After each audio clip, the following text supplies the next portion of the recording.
here is a metal panel, and what we have is a shine across the surface. We got to dull down that shine so we can get a base coat to adhere to it. And what we're going to do is I'm just going to base coat this like a nice lime green, whatever color you want to base it. And then I'm going to take and I'm going to lay down some masking. I'm going to show you the technique of stone. I'm going to show you tear, some chain, some glass, stuff like that. First thing we have to do is we have to take something like this, a scuff pad, and we're going to scuff our surface right here. Now that would be the same thing you would do for something like this, whether it be your hood of your car or motorcycle helmet, anything automotive. You would just take and you'd mask it off, take it apart, and then where maybe you can't see in the video, but there's a shine right here, and you're just going to want to take and scuff that all up until we get rid of that shine totally. We want to make sure we got a nice bite for our base coat to adhere to it. So I'm going to take this metal panel right here and I'm going to scuff this up and get this ready for our first part where we're going to base it.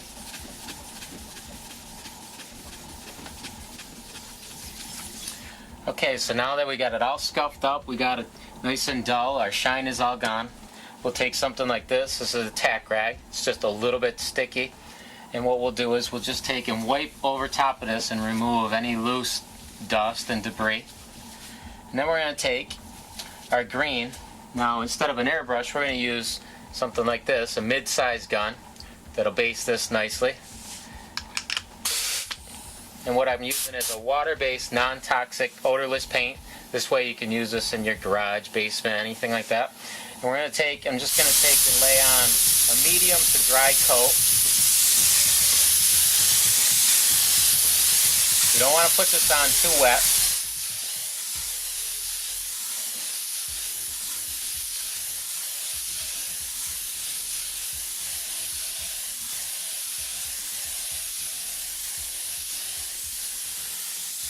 Now if you notice, I'm holding it from a distance. I'm not up too close.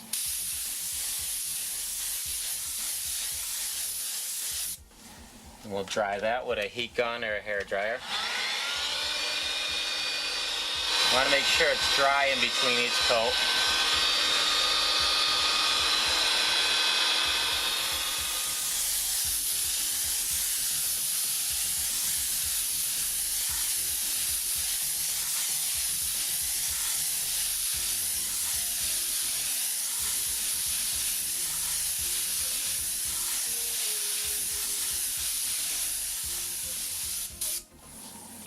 Okay, so now that we got this all based, green and everything, we're all set to go. But we're going to get more into using these guns later. And we're going to turn on that wide fan spray. We're going to get it to a nice tight cone spray. And I'm going to show you how we can use these as like big overgrown airbrushes. But we'll get into that later. Right now that we got this all based dry, ready to go, we're going to take some of this masking material right here. Now this masking material was actually made for transferring vinyl graphics onto vehicles. It wasn't made for doing actual artwork or anything, but because it has a paper surface and it's got low tack adhesion for releasing the vinyl once you put it onto the vehicle, this works awesome for doing artwork. We're going to take this, we're just going to lay it out over top here. This is what we're going to use to create the opening in our stone right here. We're going to rip that open. Take a couple pieces. Now if you overlap them at all, just make sure you overlap them the tiniest little bit, because everywhere that you overlap it, you're going to have to go back in there and recut it twice. Now what we're going to do, we're just going to take a pencil. I'm just going to take and make the opening where my stone is going to be, the stone technique, the cement. And we'll take a nice sharp razor blade. And we'll go in here and we'll just cut. Now we don't even have to stay on the line, because nobody's ever going to see that line, or if we went off of that line. It's on top of our masking. This allows us to speed up and go a little bit faster when we're doing this process.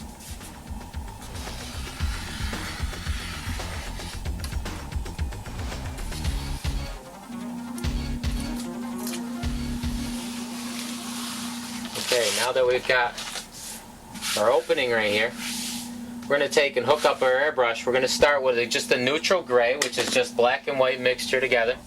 Okay, so we're going to hook up our airbrush here and just take this neutral gray base, and we're going to base this all in gray.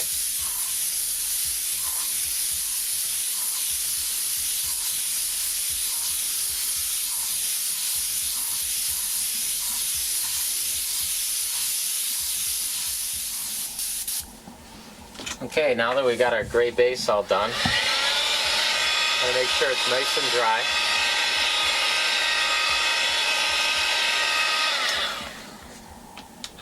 And we're going to start our stippling technique.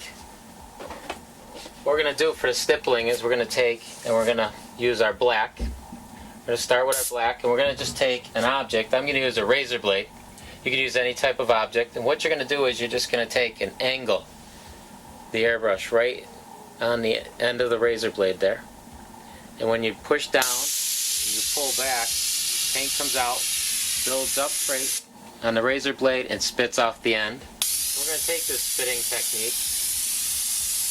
I'm going to create all these little splatter or stippling. Now the more concentrated that you make it, the more realistic it's going to look.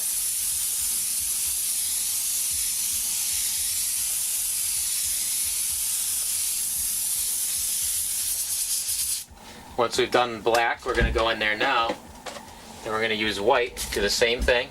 Just angle it once again, the razor blade right up to the end of the airbrush. Push down, pull back. This doesn't matter whether you've been doing this for 17, 18 years like I have, or it's the very first time you've ever done it. You're going to get the same results. Very easy technique. Just basically a little trick how to create cement or stone.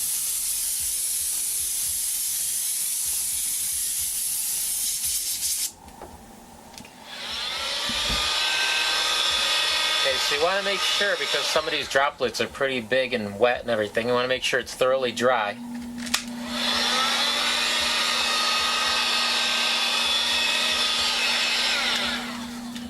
Now once it's dry, what we're going to do is we're going to take that stone technique, and we're going to get back in here later. I'm going to carve into the stone. I'm going to show you how to add texture. I'm going to show you how to do bullet holes, cracks, all that. More in the advanced techniques CD or DVD. But right now I'm going to show you how we're going to go and put a little drop shadow right here so that we can create depth and make this look like this stone is inside of our panel that's going to be ripped open here. And we're going to take the black to do that. Now what we want to do is we want to take and we're going to just press down, pull back, get this wide spray. Okay, we're not looking for any fine lines or details, just a nice wide spray like that. Don't need any kind of control. And what we're going to do, if you can see here where the masking is, we're going to take and we're going to put that wide spray half on the masking and half on our stone right there. And we're just going to walk right through here just like that.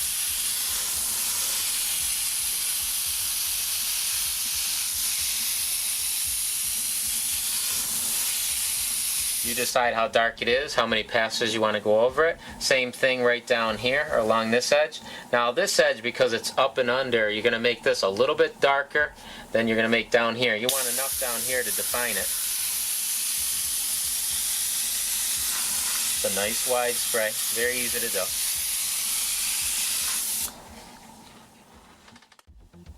Okay, now what I'm going to do is I'm going to sketch out my tear like I did down here. We're just going to go in here.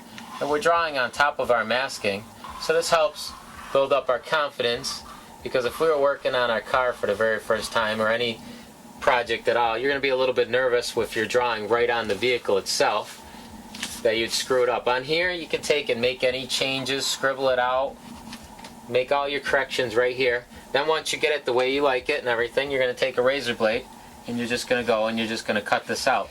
Now once again, because we're cutting on top of the masking, or we're drawing on top of the masking, we could take and we could cut this out as quickly as we'd like. We don't have to stay right on the line, because nobody's ever going to see whether we went off the line or not.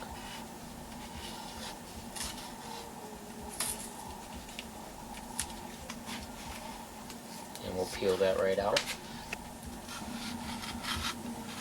Once again, we're going to cut out the top now. Like I said, we don't have to stay on the line. So this allows us to pick up the speed and cut it out a little quicker.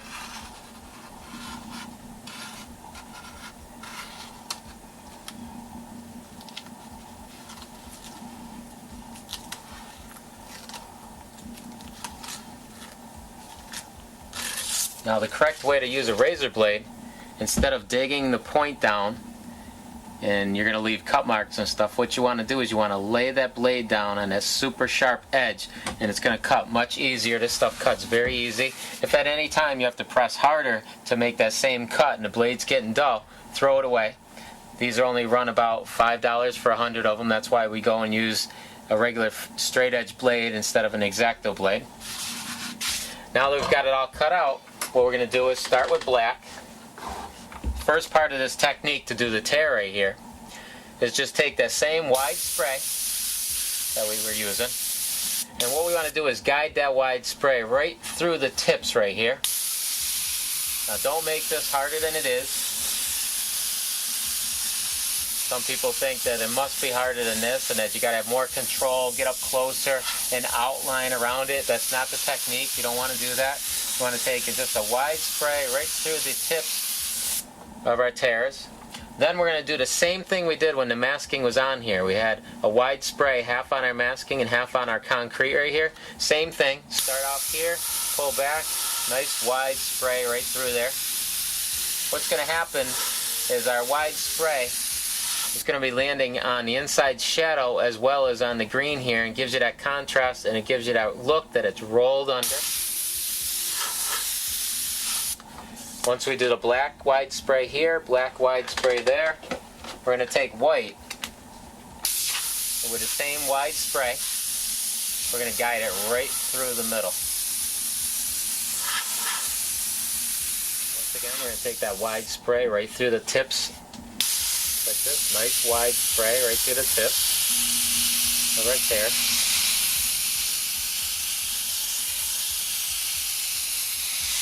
Now I'm back a good maybe 6-7 inches, nice wide spray. And we're also going to go wide spray right through here where we had half on the masking and half on the cement. Do the same wide spray.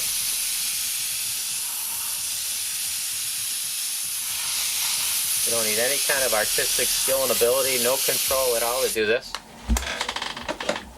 And then once we're done with the black wide spray here, we're going to take the white and we're going to go right through the middle. Nice wide spray. You decide how much.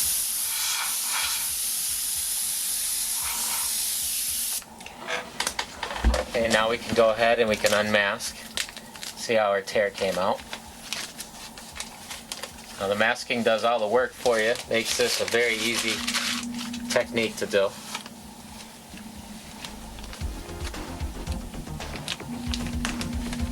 There we go.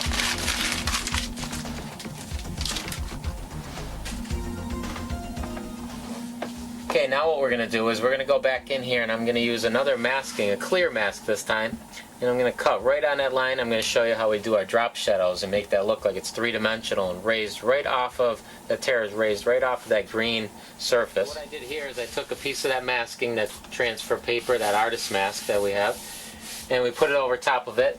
Now so that we can see clearly, we can go in here and make sure you just kind of lightly sketch along the edge of our tear.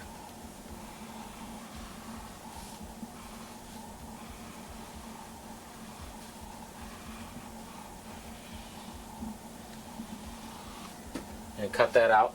Now you can also make it even a little bit easier. You can take a clear masking like this, which is actually Frisket film, or you could use contact shelving paper, and you put that right over top of our tear. It's crystal clear, so you can see very easily right through it. What we're going to do is take a nice sharp razor blade, and we're going to cut right on that line, both top and bottom. Now here you're going to have to go a little bit slower because you have to stay on that line best you can.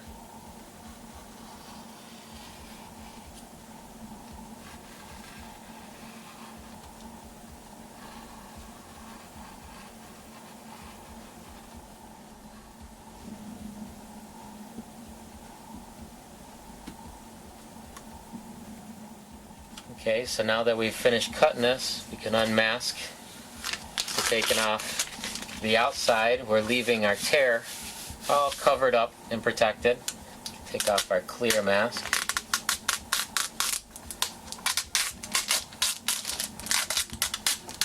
And there's still a masking, if you can see right here, still a masking protecting our tear.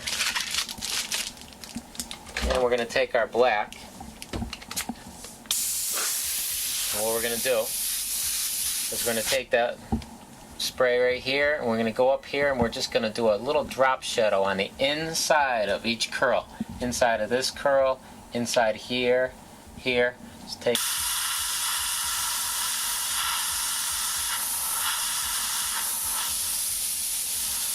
Now what we're doing is that dagger stroke that we were doing.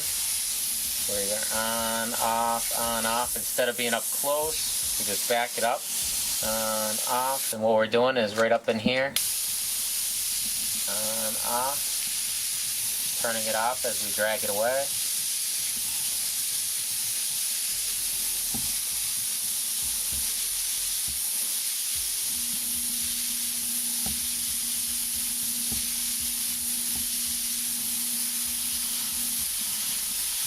And now we'll do the bottom ones, right on the inside of the curl right here.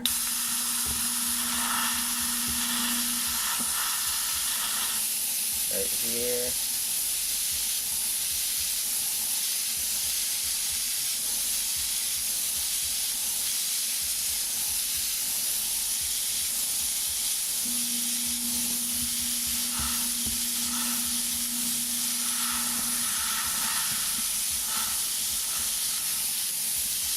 And now we can unmask it and see what they look like. And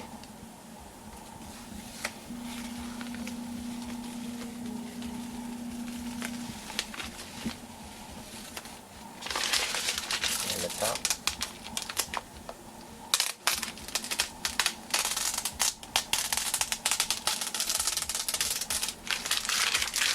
And we're all done with our tear, we're all done with our cement. We'll go back in here and we'll carve into the stone. And then we'll go and we'll start our chain technique.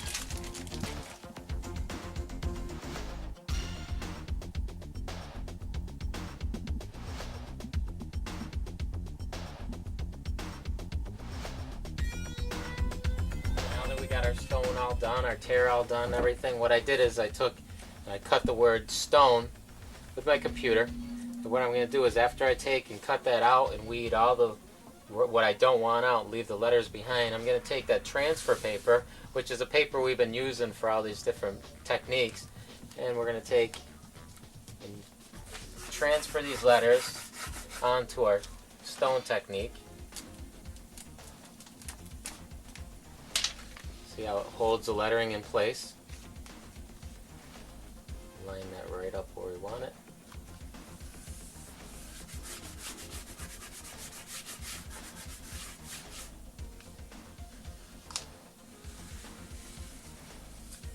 Now what this is actually called Gerber masking.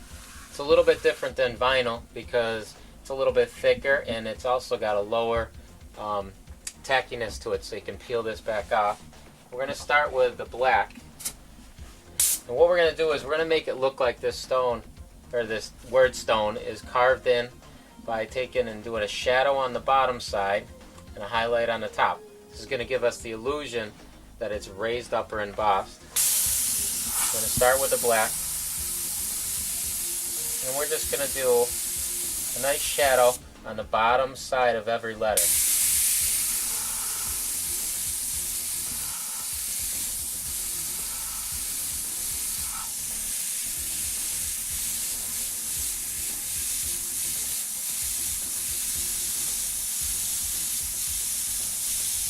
Now we're just doing half on the masking and half on our stone, just on the bottom side. Kind of picture this like each one of these letters was raised up. If it was raised up, it would be blocking out the light and shadowing the bottom side.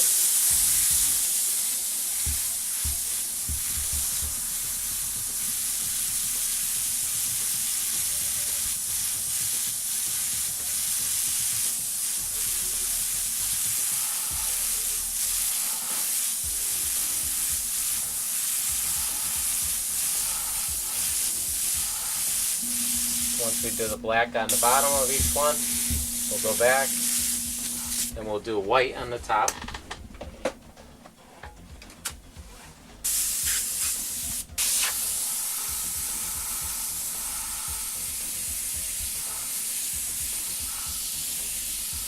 kind of think of this as fresh fallen snow that's landed on the top of each one of these letters.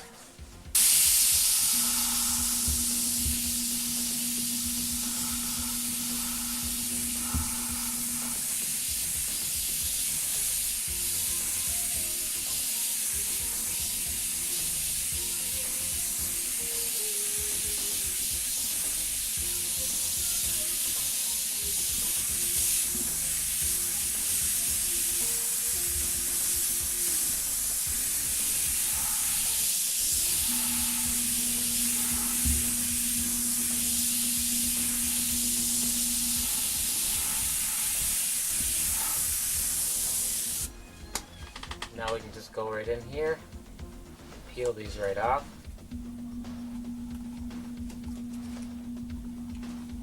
And see how our illusion shows up.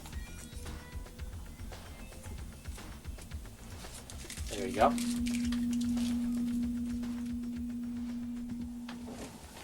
Okay, now that we've got all our stone all done in here, now in the advanced series we're going to go back in here and we're going to do some texturing to this cement right here. We're going to put bullet holes, some cracks, some staining and everything. But for now that's all set. We'll finish that up in the advanced DVD. Now what we're going to do is go up in here and we're going to start our chain. So we'll rip off a piece of this masking and we'll put that right up there. And we're going to sketch out our chain. Now if you don't have some reference material of a chain, or you can't draw a chain, get some reference and you can project it on here. Use your projector. Get it on here.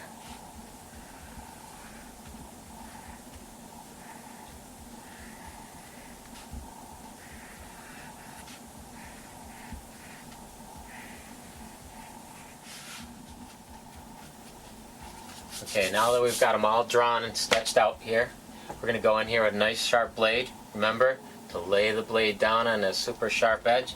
And we'll go right in here and we'll cut these out.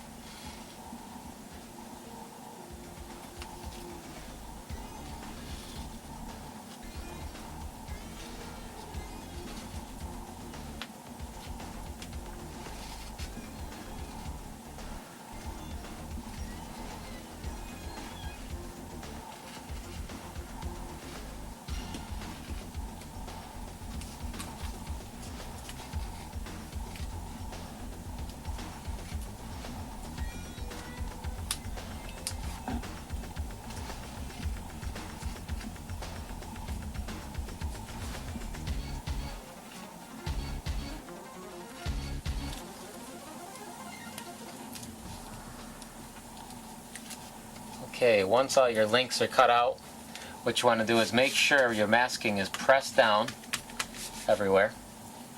Remember to build up your air dam. What this will do is stop the overspray from leaving any faint little edges anywhere. And you want to take your gray, and we're going to go and we're going to spray all our chain in gray now. Now make sure you don't put it on too wet, because we don't want it to seep underneath the masking and ruin our artwork. Remember to work it on.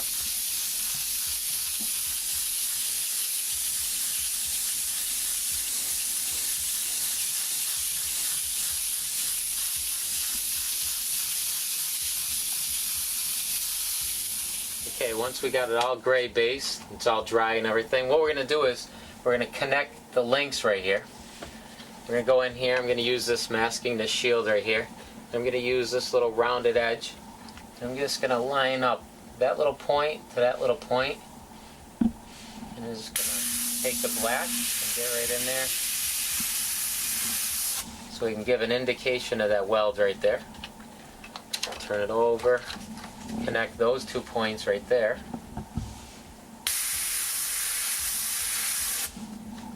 Then we're going to flip this over, keep using that edge right there. I'm going to connect those two.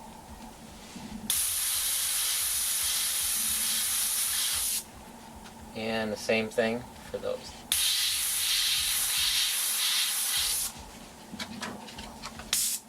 Now besides doing the connecting right there and defining the links, we're going to also go in here and freehand, like when we were doing the round balls, when we were backing up and we did that shadow, like this. Well, now we're going to be doing an actual length, where we can shadow this way, and right along the bottom of the length, like that, kind of like an elongated ball. And then we're going to take, just put an indication of a weld.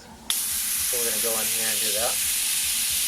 This is going to take a little more control. We're going to also do it for this length, the bottom of that length, this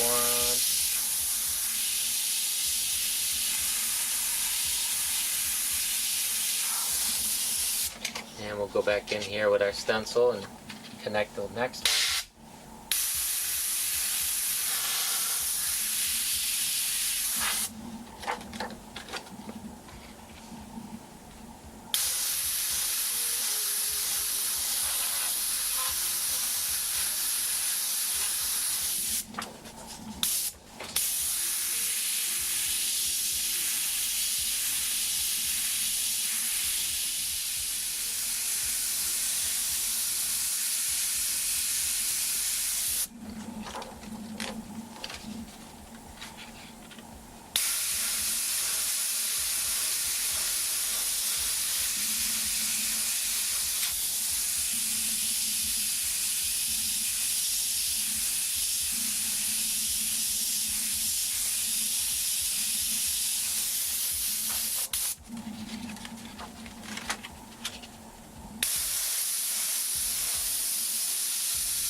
We've got all the black laid out. What we're going to do now is on the opposite side of where the black was, we're going to go and put our highlight right here. So for instance on here, we're going to go put our highlight here, here, and on the weld right there. We can go in here and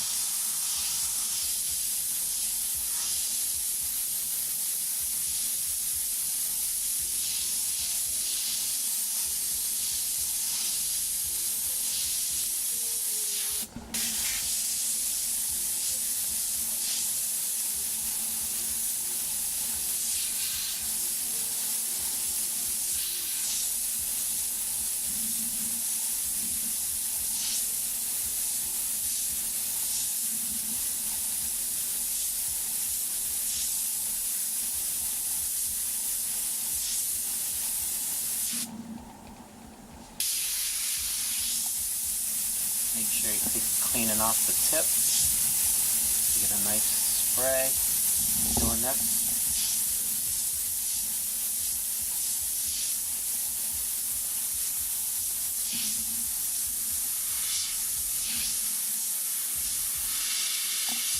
Okay, now one last thing we want to do is make a nice realistic looking shadow on each length. To do that, we're going to use our finger right here.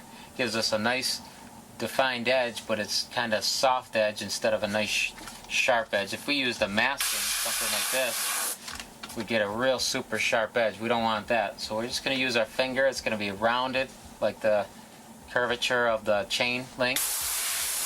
And we just, from a distance, just going to put a nice little light spray, half on our finger, half on our chain there, and we get a nice realistic looking shadow. It looks really good when we unmask it.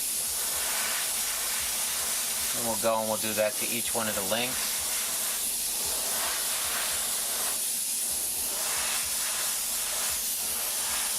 This being a non-toxic paint, you don't have to worry about any harm.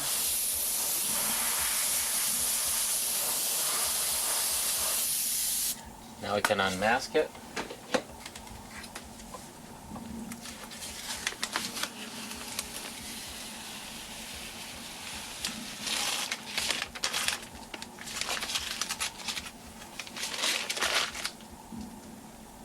And little center pieces.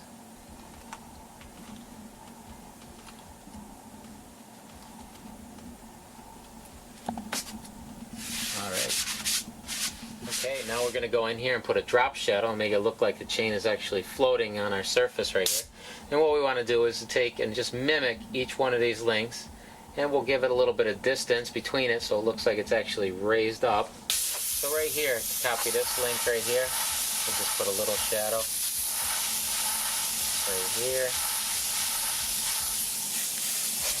Then we're going to go and copy this link right here.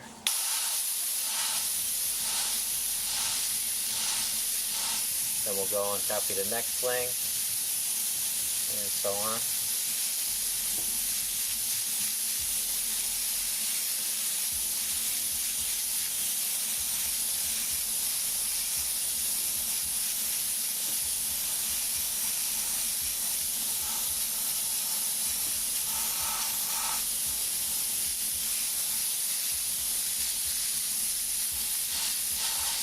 Now if we wanted that chain to look like it was actually closer to the surface, we'd put our shadow a little closer to the chain. If we wanted it to look like it was right on top of it, similar to the shadows we got here, we would mask this off with either the transfer paper or that clear mask that we used on the tear here, and we'd go and we'd cut this all back out, keeping our chain covered, and we'd go right in there and we'd put our shadow closer to the chain. Now we got our shadow done. We're going to go on, we're going to put some masking down and start the glass technique. Okay, so we take some masking for the glass, we'll lay that right out. And we're going to have a big piece of glass here with some shattered pieces falling down.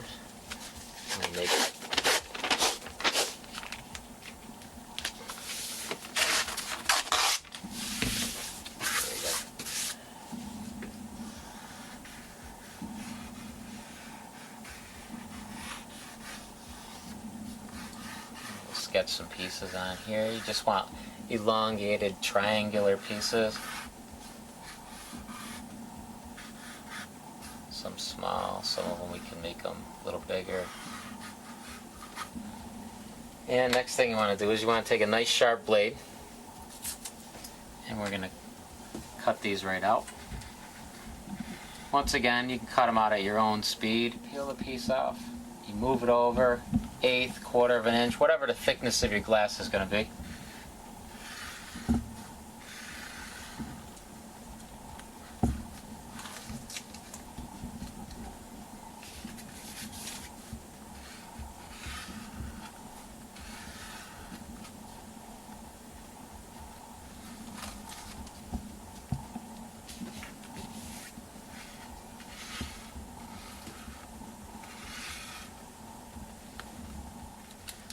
We're going to pick this piece up and move this like one big piece of glass.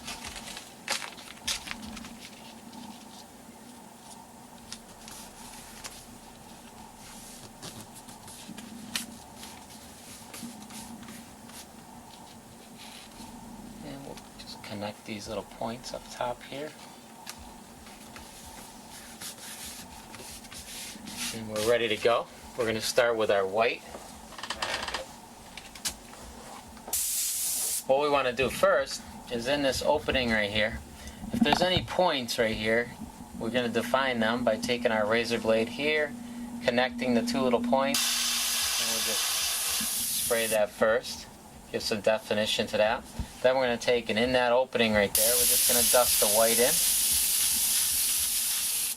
Then we can unmask that piece. Now, both these edges got full definition to them. This has no definition at all. We're just going to take from a distance and just dust up that edge right there and just glare it across the surface. Once again, the next piece, connect the point, dust in that opening, peel that piece off. The edge that has no definition, just a wide spray up the edge, glare it across the surface. And again,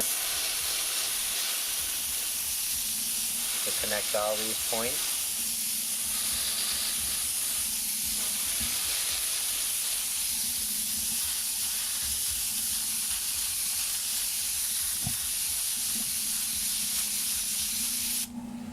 And we'll peel these off.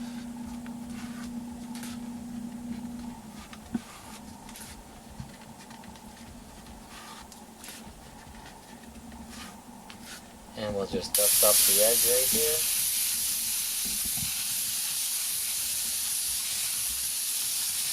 And the layer right across each one.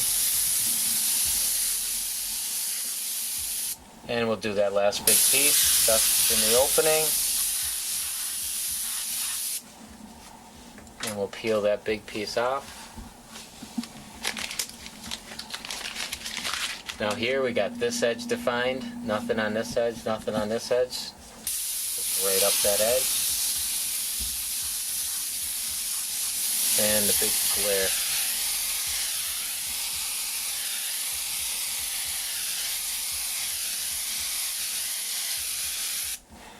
And we're all done. We can now unmask it. See what we got. Very easy technique to do.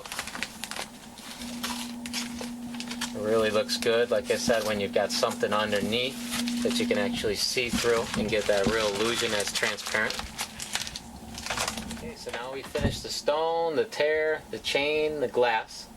Now we're going to go and put this aside, start another panel with some more techniques on it and stuff. We're going to do an American flag down the bottom. We're going to do sheet metal with rivets and maybe some rust and staining and some ice.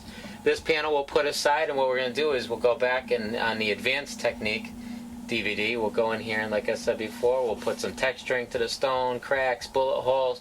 Up here we'll add a little more overlapping pieces of glass, give it even more depth and everything. So we'll put that aside. We're going to go and do more advanced tear, more advanced shadow right through here, make it look even more realistic than that. Okay, so we got another panel here, and we're ready to do our second panel. We're going to have the American flag down the bottom here. We're going to take and cover that up, do sheet metal up the side, and then we'll go and peel that back, have some ice right there. So to start the American flag, we're going to take a piece of our masking paper here, and lay that out on our white background.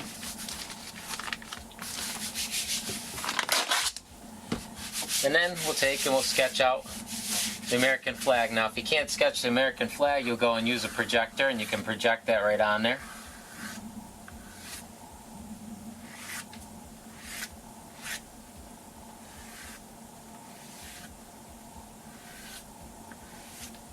And we'll take and mark off where the red ones are going to be. We'll take a nice sharp razor blade. We'll cut them right out. Now we don't have to stay on the line again because the pencil is actually on top of the masking once again. It's going to come right off with the paper.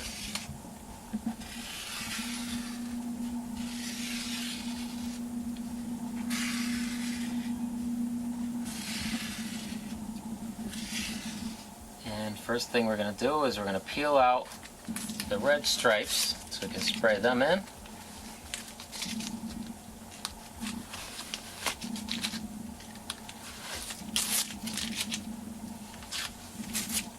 Start with our red, like a nice fire engine red, medium red. Then we're going to take and spray in all the red inside the stripes. Now don't put it on too wet because we don't want it to seep down and underneath our masking.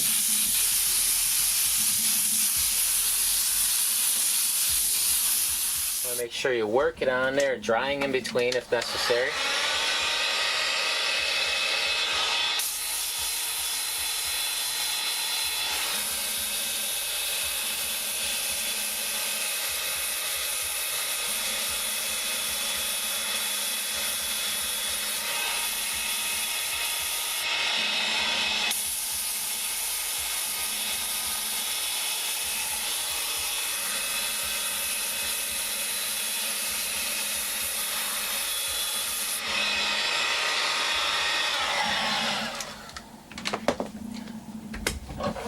Then we'll take and we'll peel off right up here in the corner where the blue is going to go.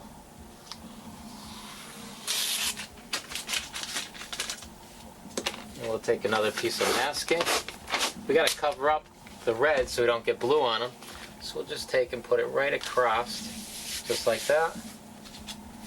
And we just cut right on that line, cut this back out.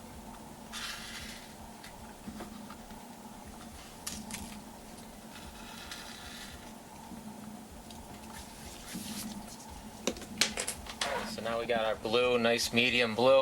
We're just going to take and work that on. Now we're going to work it on from a distance because we don't want to have streaks all in it. So we're going to just nice wide spray.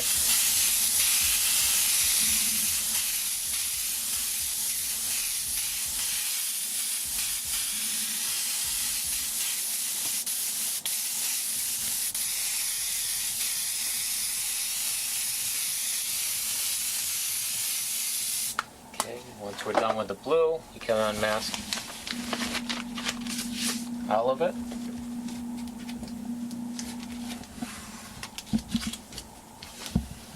And see what we got so far. Now what we're trying to do is create all the surface colors of the flag before we go and put any shadows or anything in. We're going to go up here now, put some stars in there. What I did is just took a little manila envelope, and I just took and cut out a simple star. I'm going to go in there with some white now. So now we're just going to take that star, take our white, and line that star right up. Spray that. Now as we do the stars down, we're going to just slightly turn our masking, turn our stencil to roll with the flag here.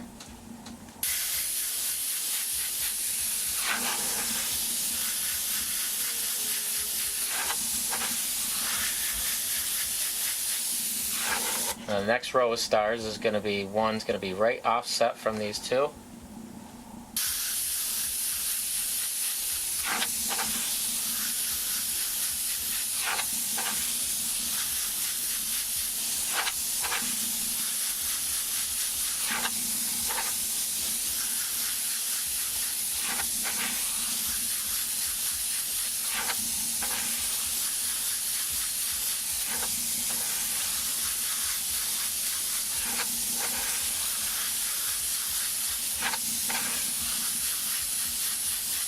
We've got the stars done. We'll go and we'll start doing some of our shadow work. First, to do our most dramatic shadows for the biggest wave right here, we're going to take a piece of this masking. I'm going to put it over this whole area right here. I'm going to take and just sketch right on the line here.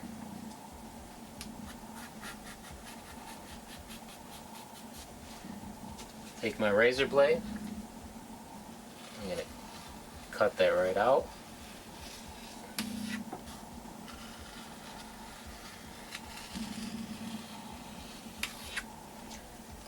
And we'll start by peeling this first piece off right here. And we're going to take blue. Now you can use a little black if you want, but we're just going to stick to the blue. Blue looks really nice with the American flag. We're going to take nice wide spray, half on the masking, half on our flag right here. Don't need much control at all to do this. And we take, peel that off. Do this next one right here, same thing.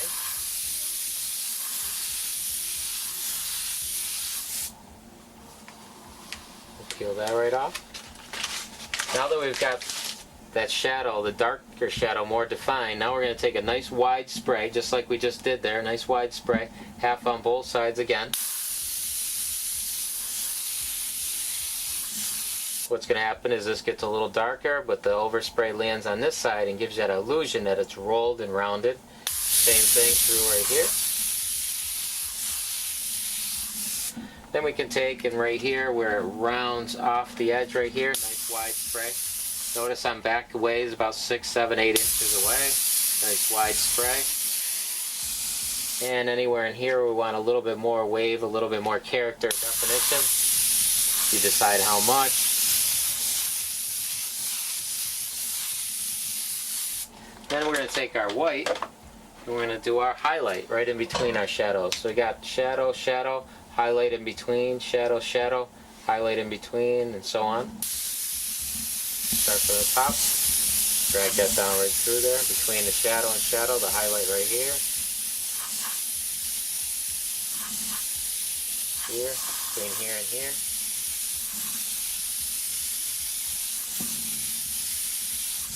You decide how much, and we're done with the American flag. Now when we go to unmask this, what I did is I purposely let a little bit of overspray. We didn't build up our air dam like just like that.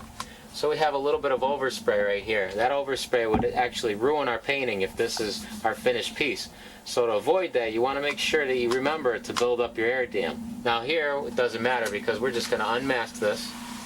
And we're going to remask off our flag here. Cover that up, and we're going to spray this all gray so we can do our sheet metal. We do want to avoid that.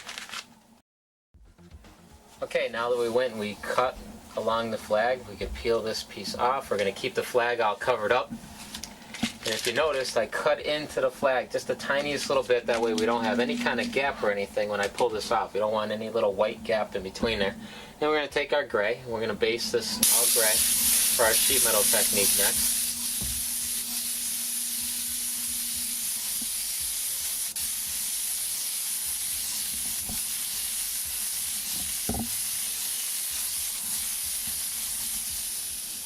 Okay, now that we got all the gray on here, it's nice and dry and stuff, we're going to start our first part of this technique, the sheet metal technique. We're going to take a piece of this masking, we're going to use it like a ruler, take a pencil, we're just going to draw in right on our vehicle, or right here, our panel. We're going to pencil in, these are going to actually be indication marks of where our panels butt up to one another. Now the reason I'm drawing right on the vehicle or panel is because this is actually going to be part of the artwork. If it wasn't, I'd want to be drawing on the masking, not on the vehicle itself. And once we got, there's a panel here, here, here. Once we got our definition of where our panels are going to be, we can start our airbrush technique. We're going to take that piece of masking, put it right back on top of that line right there. And this is how we're going to bring out that panel. We're going to take our black. And what we're going to do is we're going to start with a nice wide spray. We're not up close. We don't want any lines. We want to get a distance away, about 6, 7, 8 inches. Get a nice wide spray. Start on the masking. We're just creating a surface glare, similar to what we did with the glass. Just creating a surface glare. Just like that.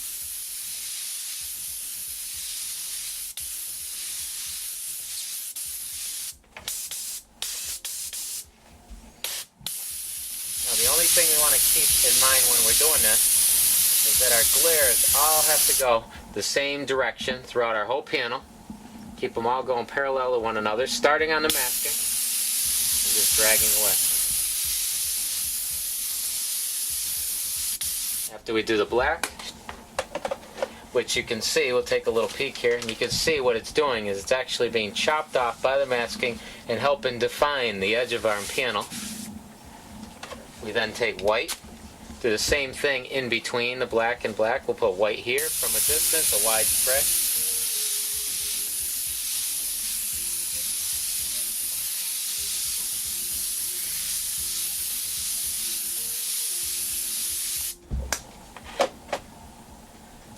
And this is what you're actually looking for. And what you're going to do is do that on both sides. We're going to make sure it's nice and dry.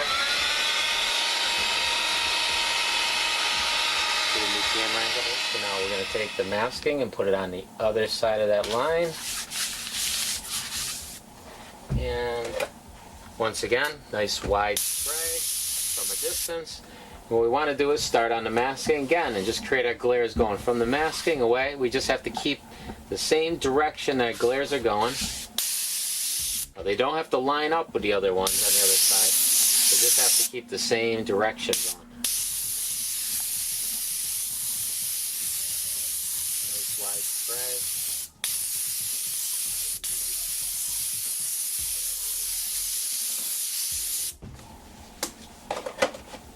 After we do the black, we do the same thing with white. Back it right up. Wide spray.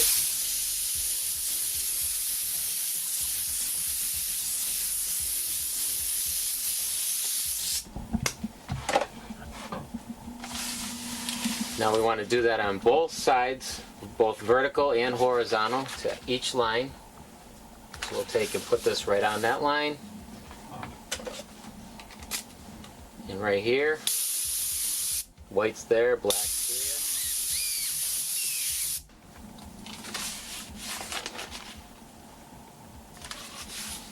here. Bring out this line as well. Right here, the black.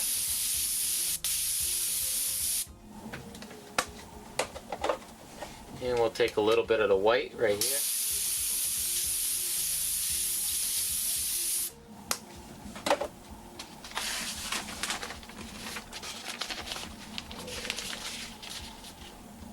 Make sure we do both sides.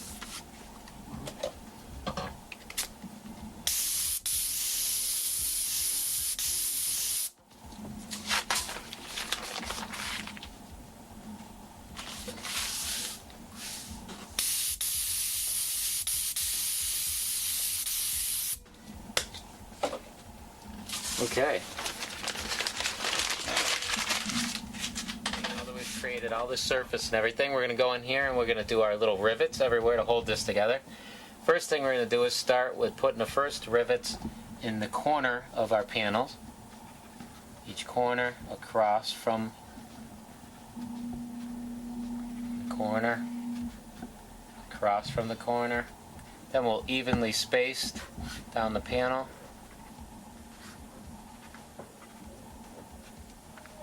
Just little pencil indication marks of where they're going to go. Then we're going to take our black, and we're going to take our stencil with a little rivet circle right there. We're going to line that right up. And what we're going to do is just spray that right in. Color that right in. Then we're going to move it down just the slightest little bit. Back it up and just lightly dust it in, just to give a little drop shadow to it. Color it in, move it down, dust it.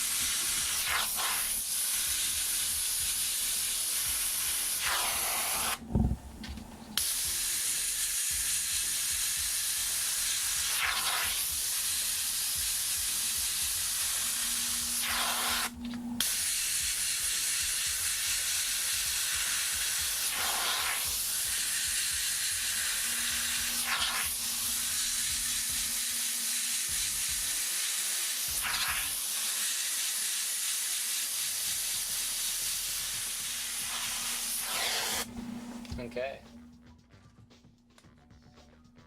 Now for the first time, you're going to need a little bit of control to put the little highlights on top of these rivets.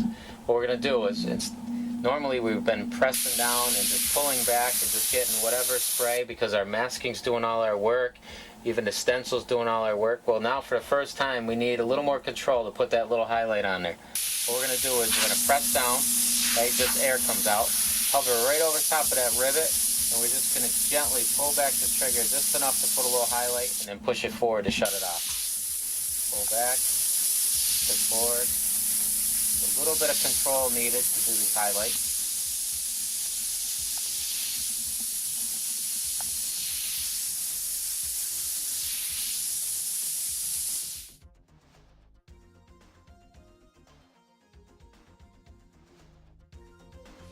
Now we're done with our sheet metal. We're going to leave it right there. Now in advanced techniques, we're going to go back in there and we're going to add a lot of stuff. We're going to add rust, some more advanced tears when we peel it back open and stuff. We're going to do claw tears, like a claw came through here and ripped in. There's some they're going to rip in, some I'll have rip out. We're going to have bullet holes. We're going to do a lot. We're going to have a lot of fun with the metal right here. But for now, we're going to leave it like that, the basic. Now I'm going to take and mask off this area right here, and I'm going to leave an opening right here where I'm going to peel the metal back, and we're going to do some ice. We're going to do the ice technique next.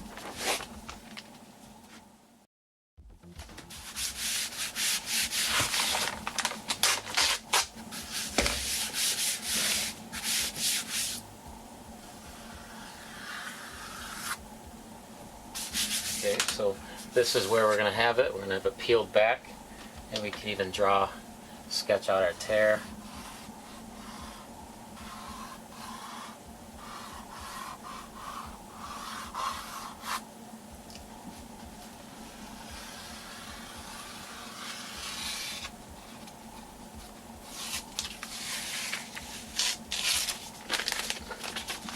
watch our overspray. We'll just put this right over here. And we'll spray that all white because we need a nice white background for when we do our ice.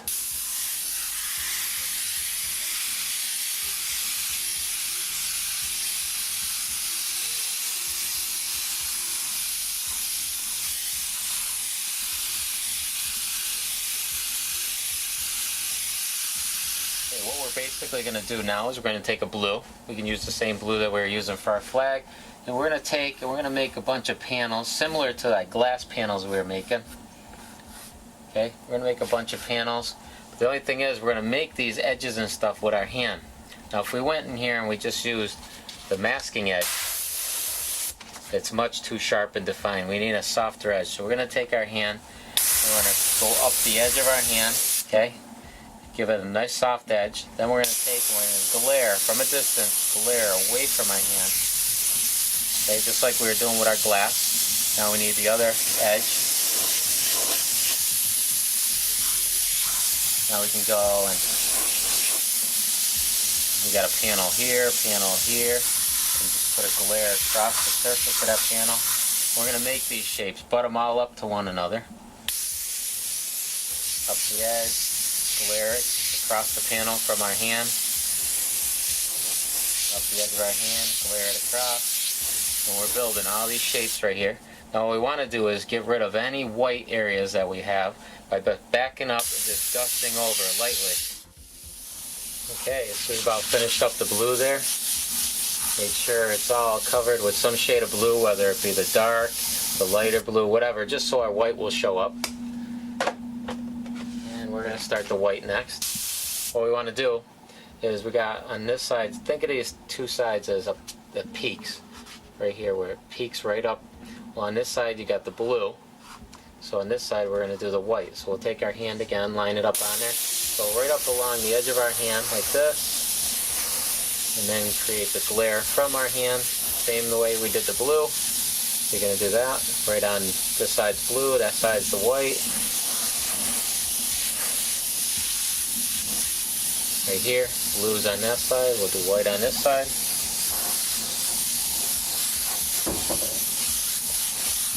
Glare across the surface, blue right here on this side, white on this side. Up the edge of the hand and glare it across the surface. Now once we've done that, we're going to go in here right where these peaks meet, right here. We're going to go in there and do a little fine detailing. Bring out some of these peaks and some of these edges.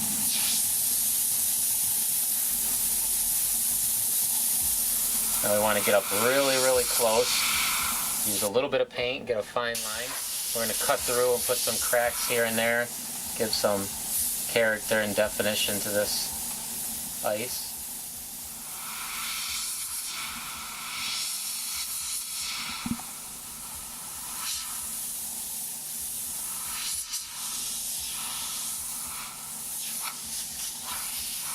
Put our glare across this piece right here.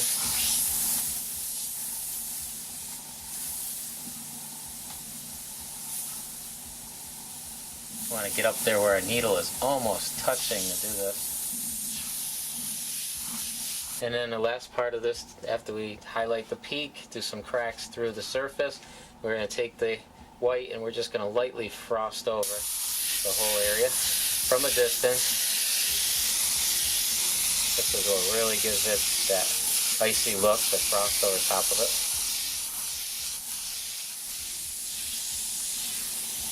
Blue right here, white on this side, right up the edge of your hand, glare it across the panel. This is our panel right here for that one. We got blue right here, we'll do a little white there. Blue is on this side of that line, so we're going to do the white on here.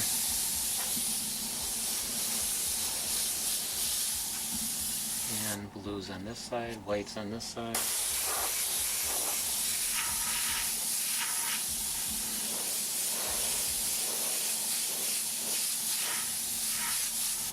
And we get right in there for these fine little lines. You can see I'm very, very close. Just highlight those peaks and bring them right out.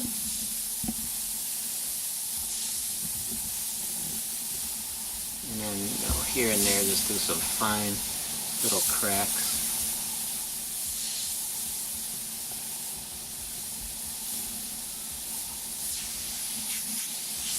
This adds a lot of character to it.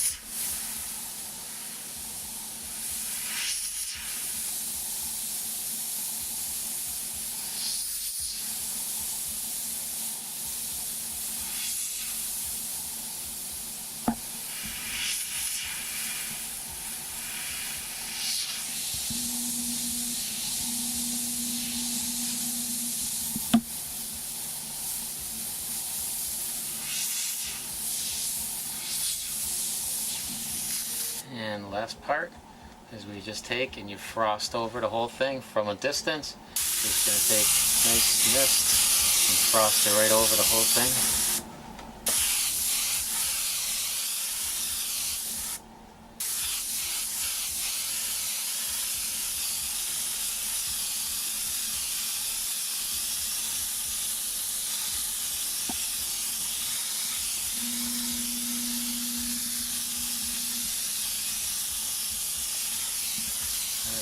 Now we're going to take our blue and we're just going to put, now if you can see here I got the tear so it's peeled back, so I'm just going to put a little blue shadow right in here, make it look like it's inside there. We're just going to take a spray about yay wide, half on the ice here, half on our paper, the masking, nice wide spray, and we'll just run it right up the edge here to give some a little shadow. We're going to take a nice sharp blade and we're going to cut out our tear next.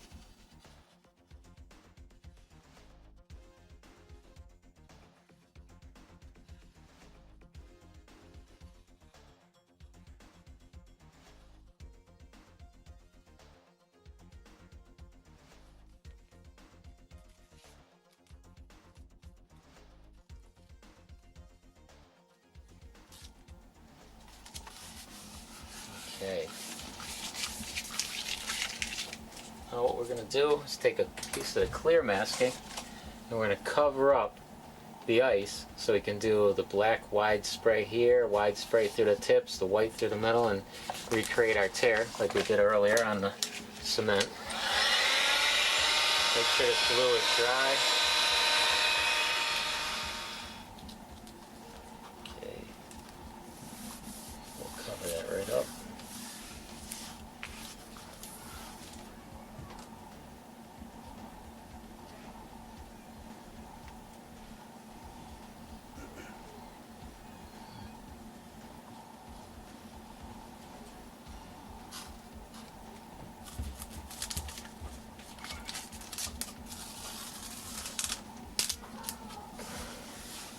So now we got our clear mask on this side right here. It's cut right on the line to protect our blue right there and to help me create this inside curve. We're going to do a nice wide spray, half on the clear mask right here, half on the inside of my tear. Then we're going to go right here with a nice wide spray going right through the outside tips, the same as we did before. So a nice wide spray.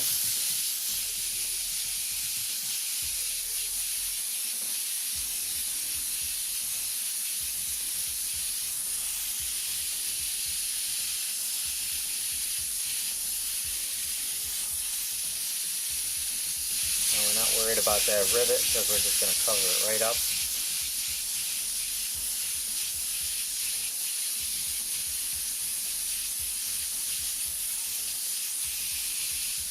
And then make sure I would dry in that.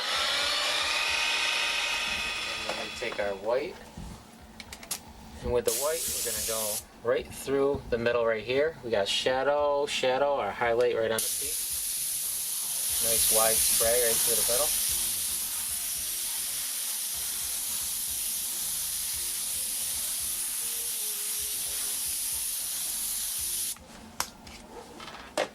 And once we undo that, we can now unmask it.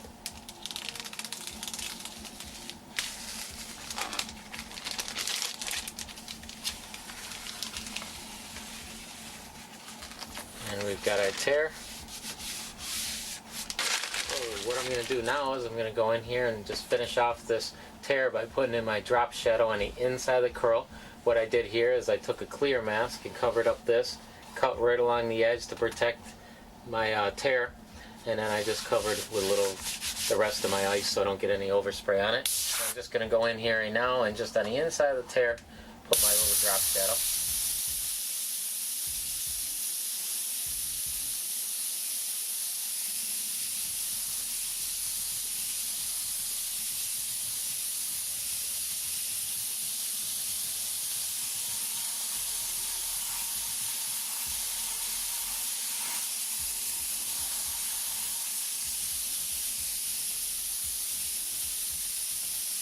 Them a little darker.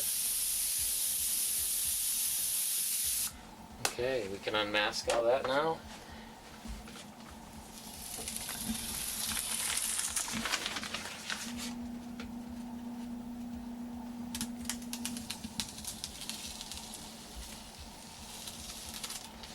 And we can unmask our flag and see how it all came out.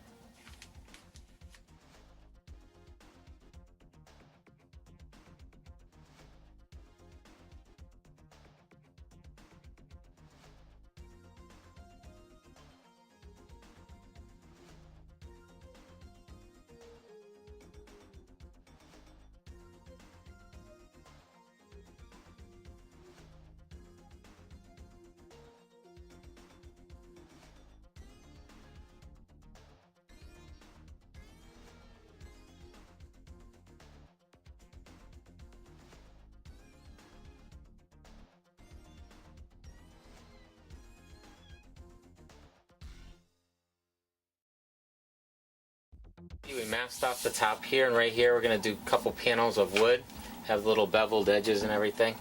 We're going to start off with just dividing this area right here into two separate panels.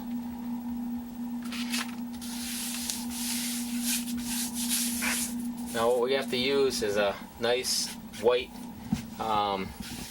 surface right here. You'll see why. We're going to take a water-based paint. They can't really use urethanes to be able to do this because they won't streak the way the water base will. So we're going to take and we're going to put it on here nice and wet. Now you can use all different colored browns to do these airbrush techniques for the wood.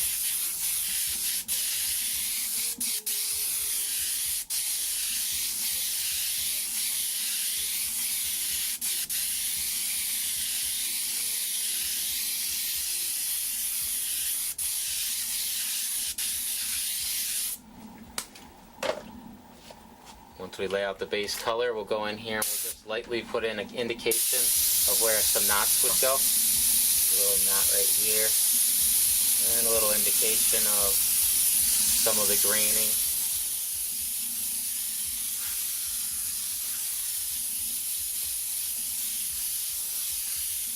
We don't need anything too precise. Another knot hole here.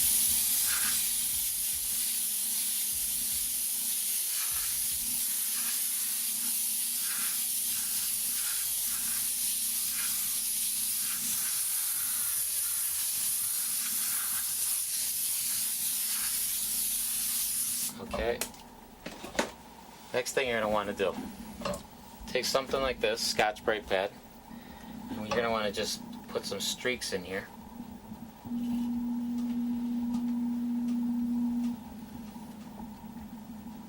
Very lightly, just drag this through.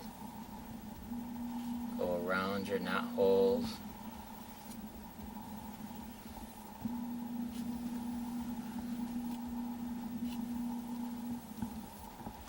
And we'll take and just roll this up right here. Nice round like that. Make our knot hole.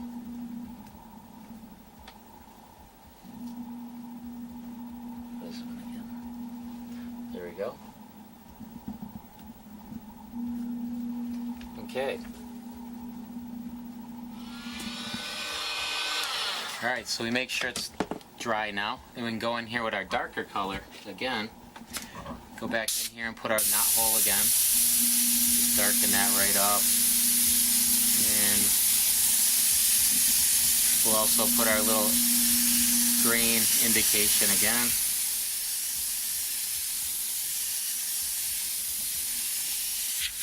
You might want to look at some wood, give you a little bit of reference for this.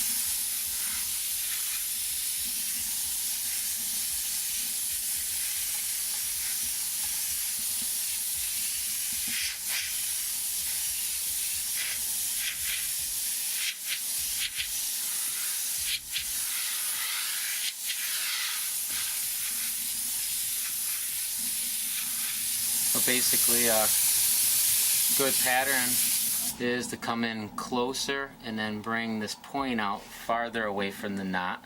Closer, farther.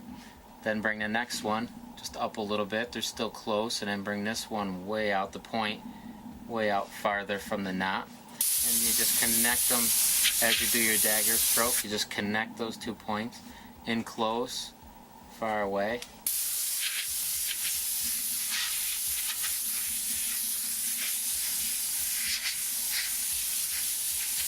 Once you get it to that point, we're going to take a transparent yellow and we're just going to coat right over top of the whole thing.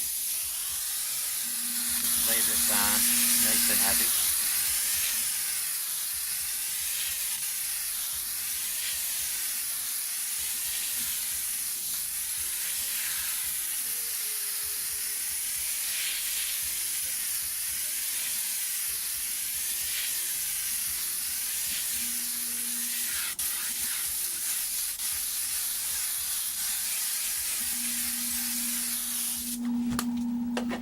Okay, and we'll dry that up. Get ready for our next piece. Okay, now that that's all dry, we can unmask it. And we'll cover this piece up.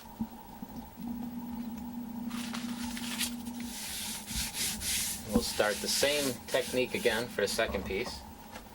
Taking our reddish brown here, putting a nice generous coat over the whole thing. Put it on nice and wet.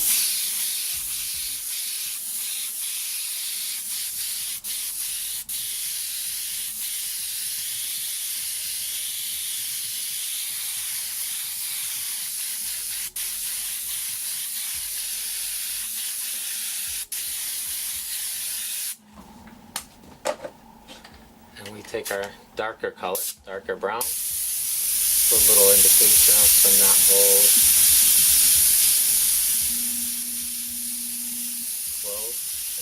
Farther away, bring it to a point.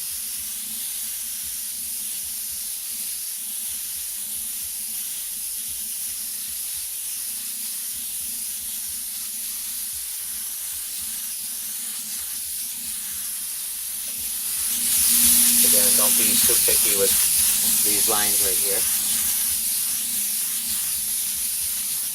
because they do get pretty distorted. Okay, so we'll take our Scotch-Brite pad here and we'll put our streaking in nice and lightly through it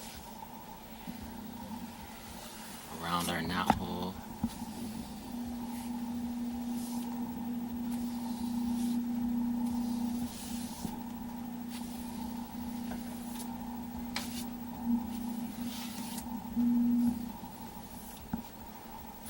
Okay, and a little bit here. Roll this right up to do our knot hole. There we go. And we're going to take and put those lines back in with the dark color. First darken up that knot.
take our yellow right over top of it all.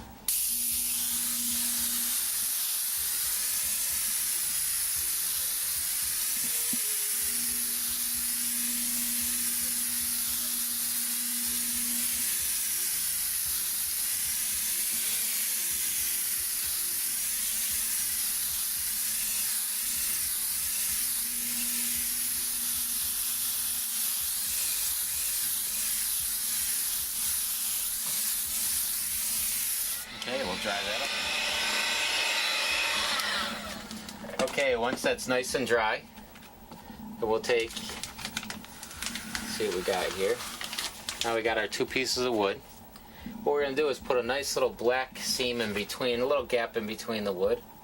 We'll put this piece of masking on right here. We'll take another piece and just leave a tiny little opening.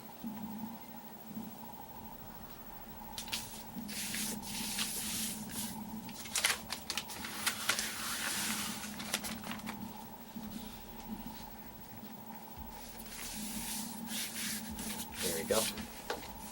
We'll take our black.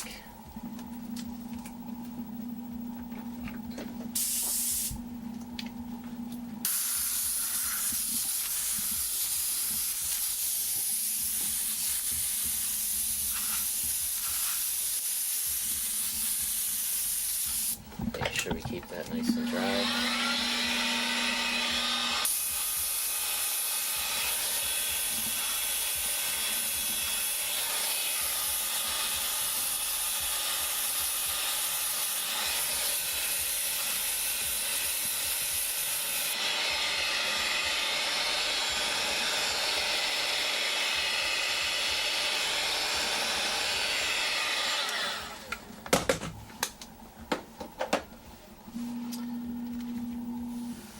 See what we got here.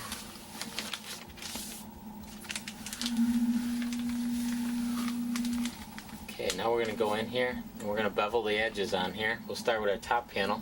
We're going to bevel this side with the light coming down. We're going to put a white bevel right here. And this one, we're going to put a white bevel right here. Then on this side of the panel that cuts in, where the light would be blocked, we'll put a darker edge. And then the same on this panel right here. So first we'll go in here and put our masking back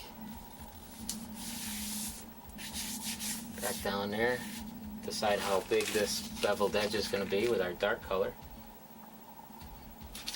Something about like that. And we'll take our black and we'll just put a nice, from a distance, put a nice wide spray right through there.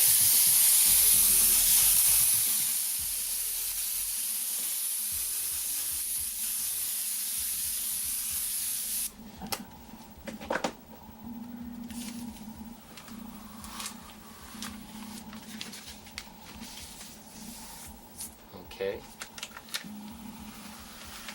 and then mask that. Okay, now that that's all dry, we'll go in here and we'll put our white bevel. So we got a dark bevel this way, a light beveled on that side.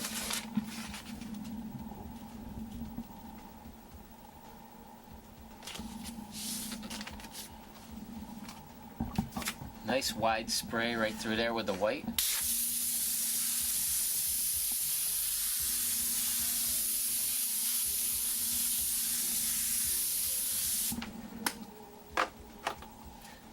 Unmask that.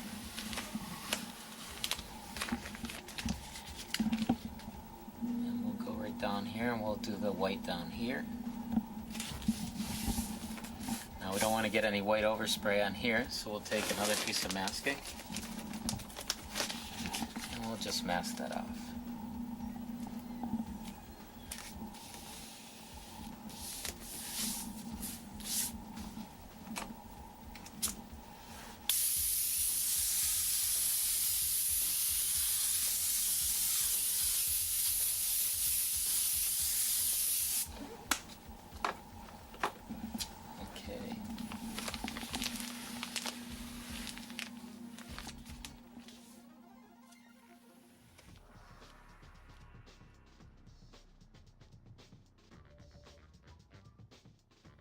And the last bevel, this dark one right here, we need one more on this side. Take our masking.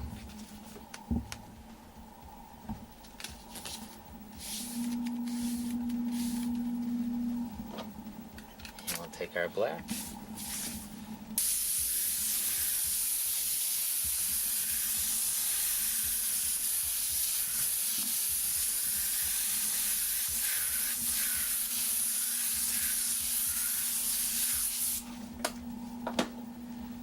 And we'll unmask.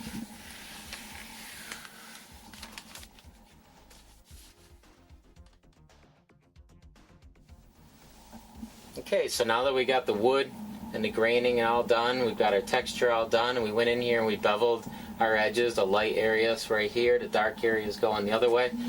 We're all set. We can unmask this.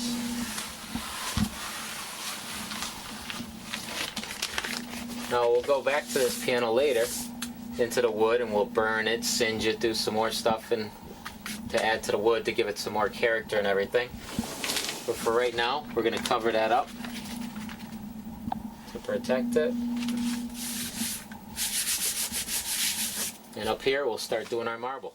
We're going to go in here and we're going to create our marble. We're going to start off with just black. And I ripped a piece of paper here and we'll go and just put some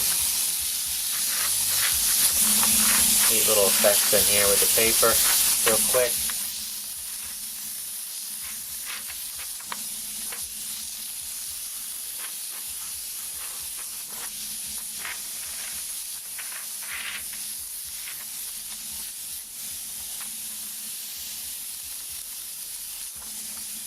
And then we'll go in here and do some veining. All this in the black right now.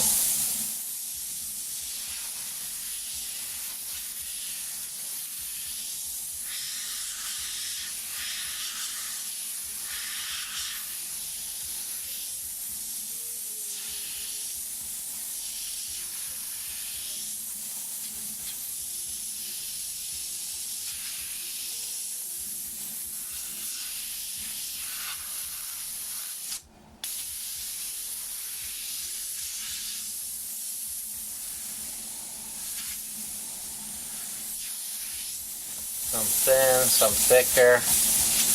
Put some clumped together. Whatever you feel like doing.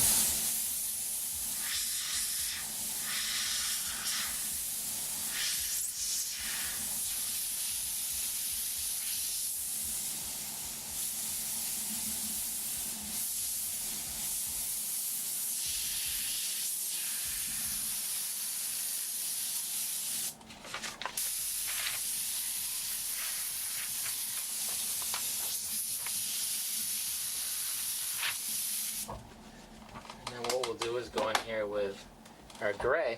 Now our gray was made with opaque black and white. So what we're going to do is we're just going to dust over top of this whole area right here.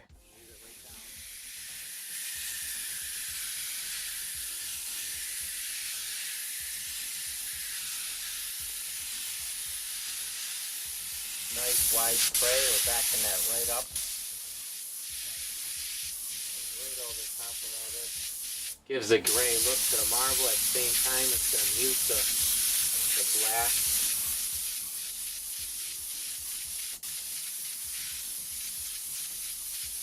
Now we'll go in here and add some detail with the white. And we'll do some white veining and detail in there.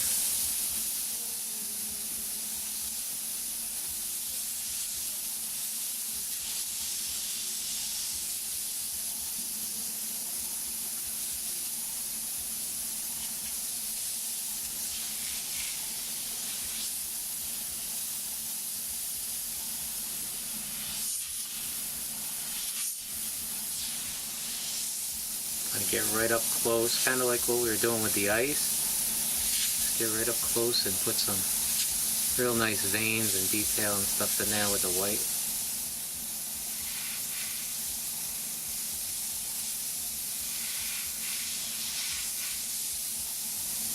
Make some of them brighter, some of them lighter.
Now that we created the whole surface, we're going to go in here and put our beveled edges.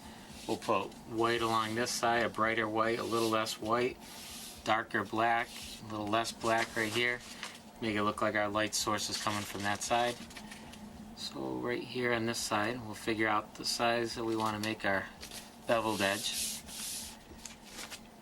This size of here, we're going to go up right about here.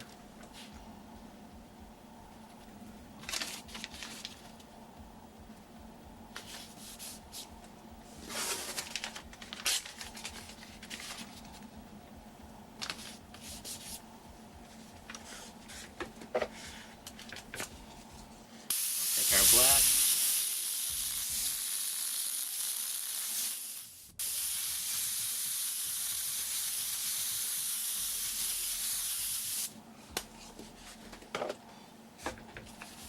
One edge.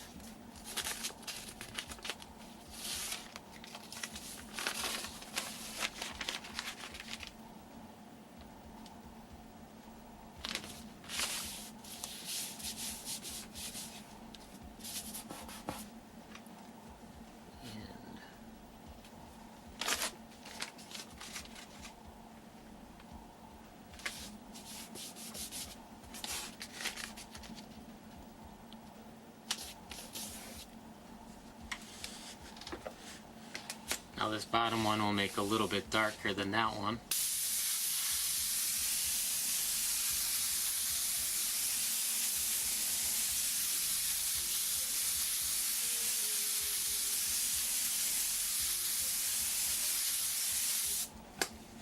And we'll try that.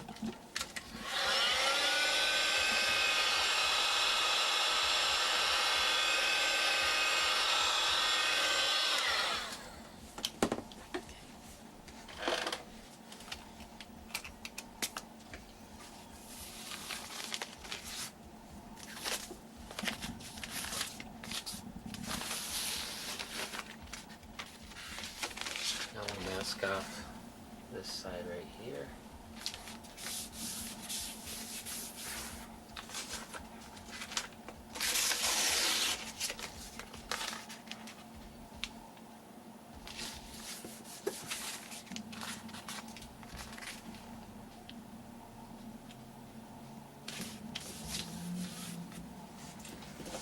And this is where our white will be. Wide spray through there of white.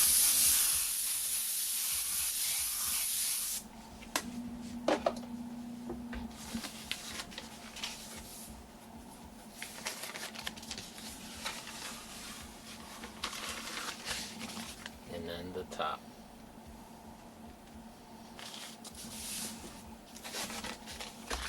This is where our brightest white will be.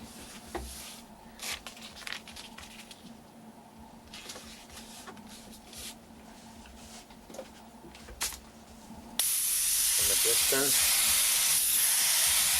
over the whole thing. Maybe a couple of glares.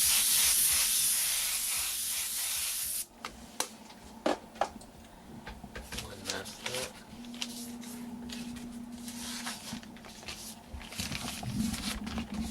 And one last thing we're going to do here is we're going to put mask off the bottom. And we're going to put a surface glare right across there with the white to really bring it out. From a distance, we're about 7-8 inches away. Start right on the masking, put a little surface glare. And there's our marble finished. And then we can take a look at how it all came out together.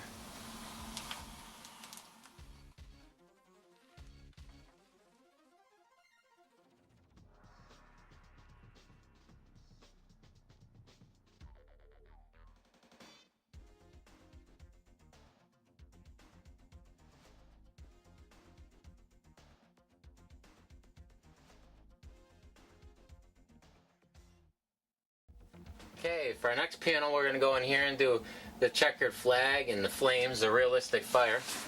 We got a panel right here that we're going to be creating.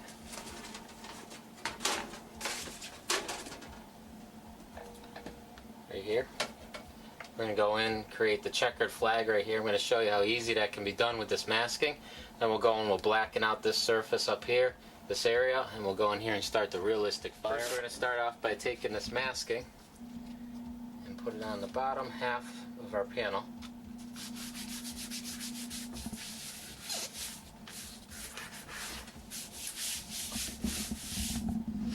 And we just quick sketch out a checkered flag. Now if this isn't something possible that you can do, we can go and find reference of a checkered flag, and you can go and project it on here with a projector.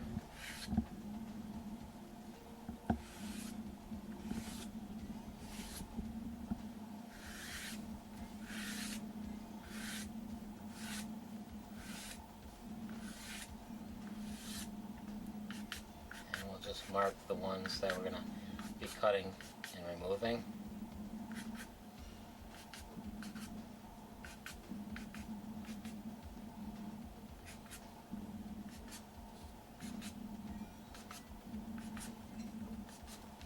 Sharp blade, and we'll just cut these all right out.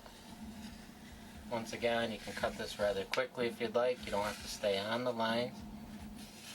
Pencil lines are on top of the masking that will be coming off. I'm going to slice them all out.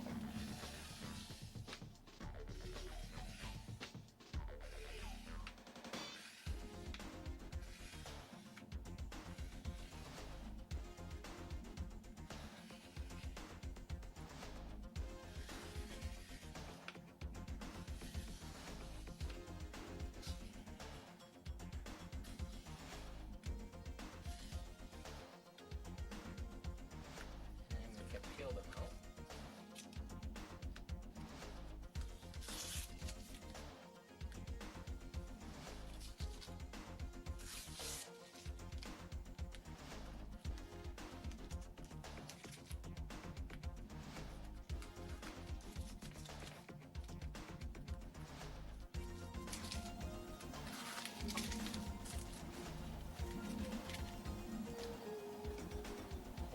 Get that ready to spray them all black now. Now that we got these all masked off, or unmasked I should say, and cut out, I want to make sure our masking is tightly down before we start spraying the black.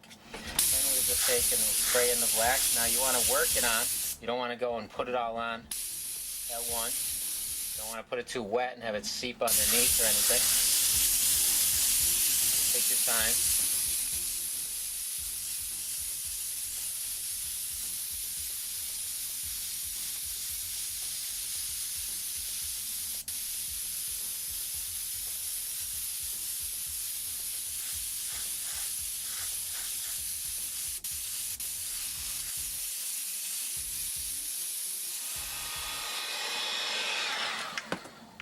Once our checkers are nice and dry, we can go in here and start peeling them off.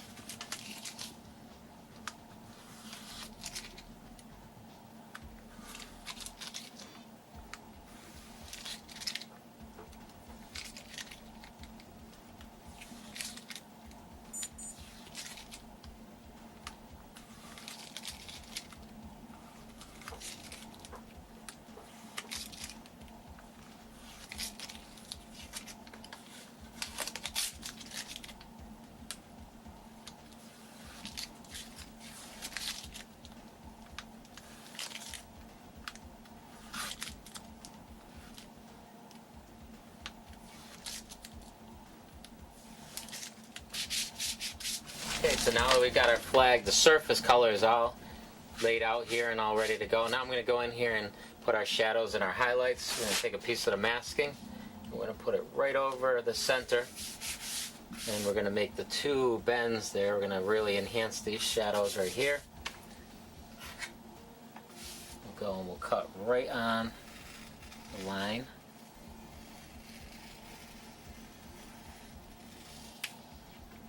Here.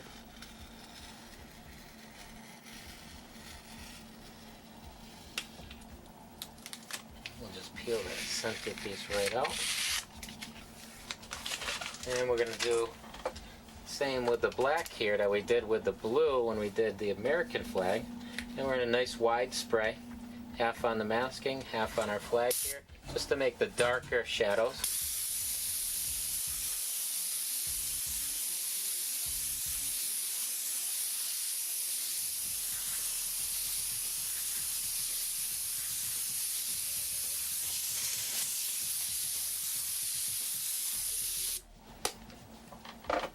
Okay, we can unmask that now.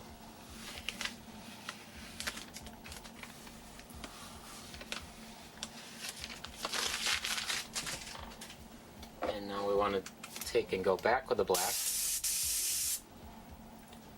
and do a nice wide spray once again right through there, half on this side to make it a little darker, half on here, give that image that it's rolling.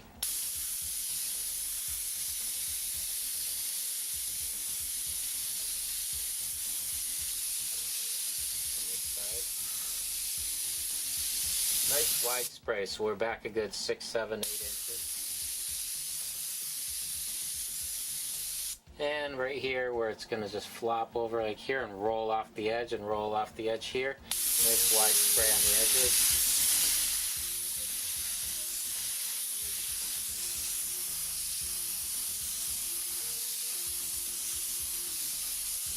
And then we'll take our white and we'll go in between the black. So we got black shadow here, and right through the middle we'll take our white. Nice wide spray and come right down through the middle. Once again, from a distance, we're just doing a nice wide spray between here and here, right down the middle. Maybe not as bright as this one, and then right here, between here and here, nice wide spray right here. Follow the contour of the flag. Start at the top, nice wide spray.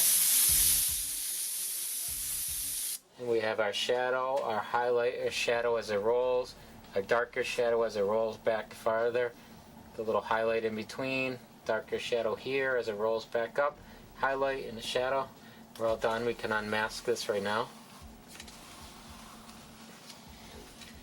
And now what we want to do is take a piece of masking, cover up our flag to protect it. We're all set with that. Very easy checkered flag to do. And then we'll cut right along this edge, keeping it covered. We'll spray this all black and we'll start doing our flame.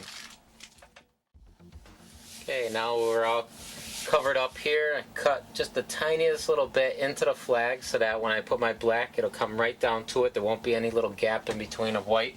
And I'm just going to take the black from a distance here, wide open spray, and I'm just going to base this all black.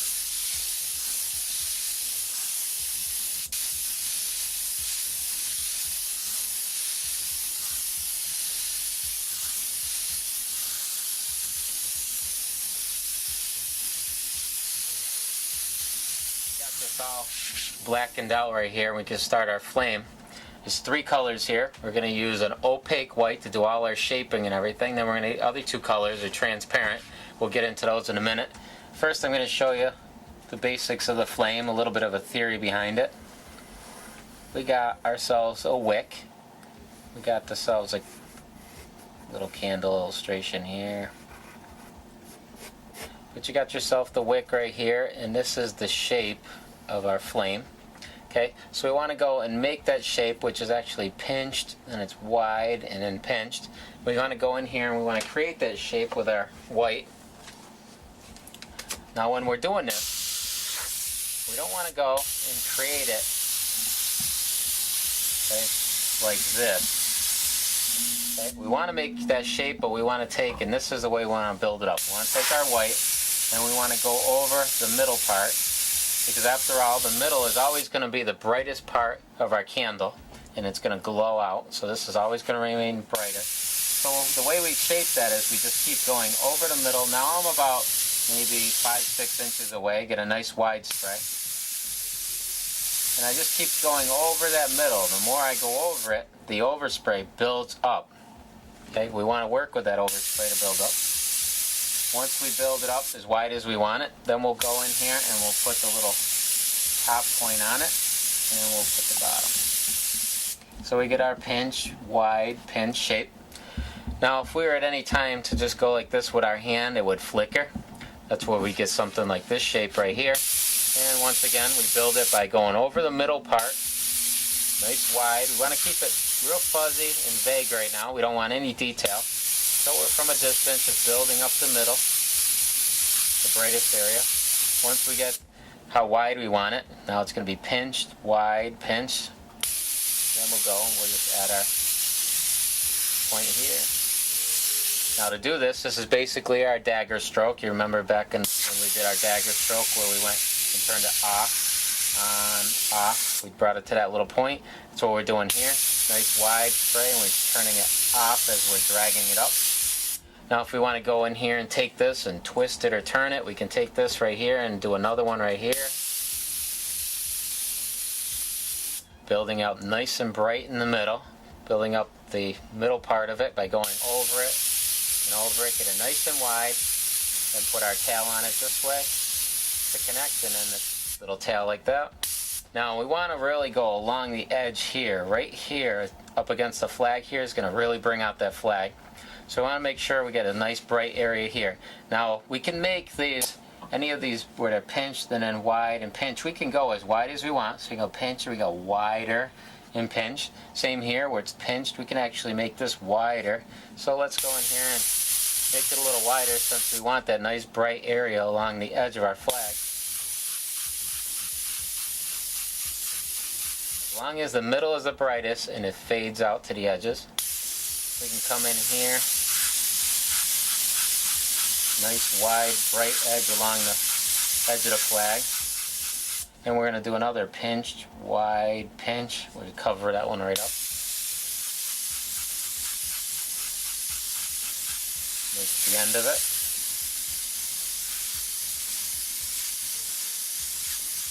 We'll lose our little example right in here.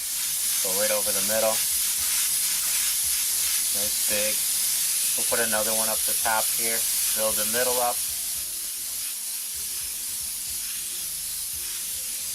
Add our little tails on it.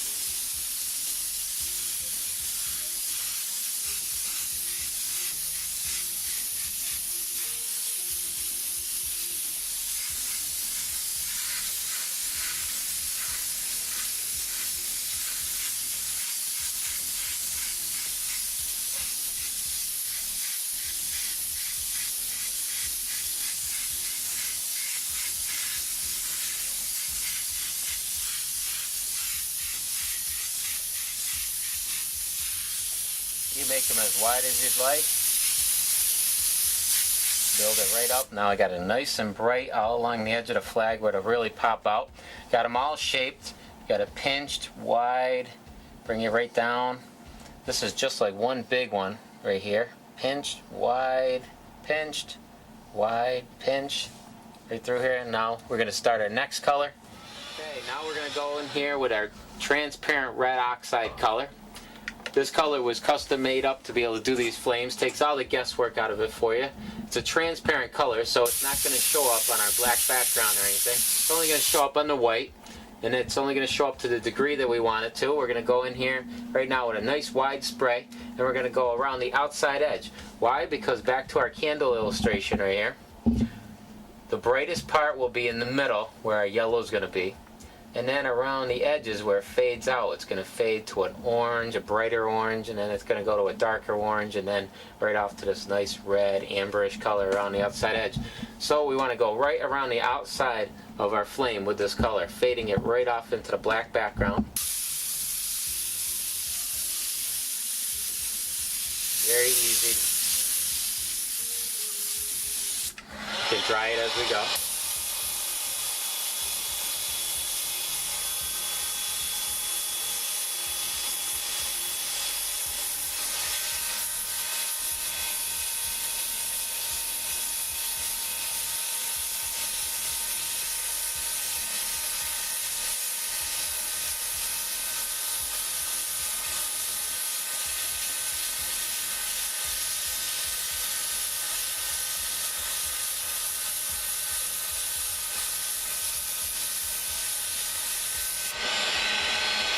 Now make sure you're far enough away and you get a nice wide spray. We don't want to get up close and have any lines or anything. We want to be far enough away to get a nice wide spray.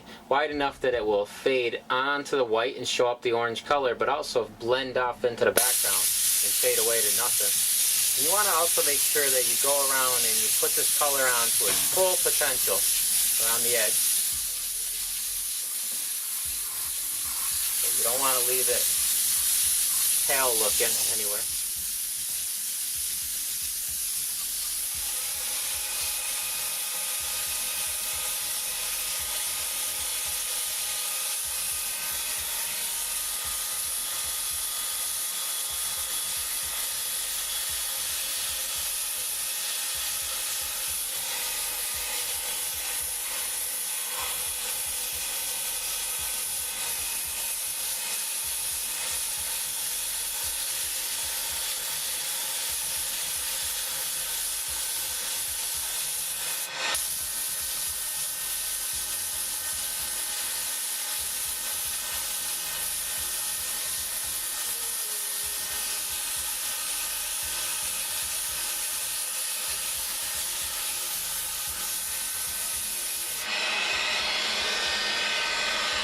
Okay, now one thing you want to make sure too is that when you're doing this, you want to take and leave a light area right in here, not white. Okay, I made sure I got enough overspray dusted in there so that it's a light area but not white, because I'm going to go back in there, I'm going to detail it up with my stencil and put little flame licks in there and tighten it all up. So because I'm putting white, we don't want to put white on white, but the white will show up on that light area.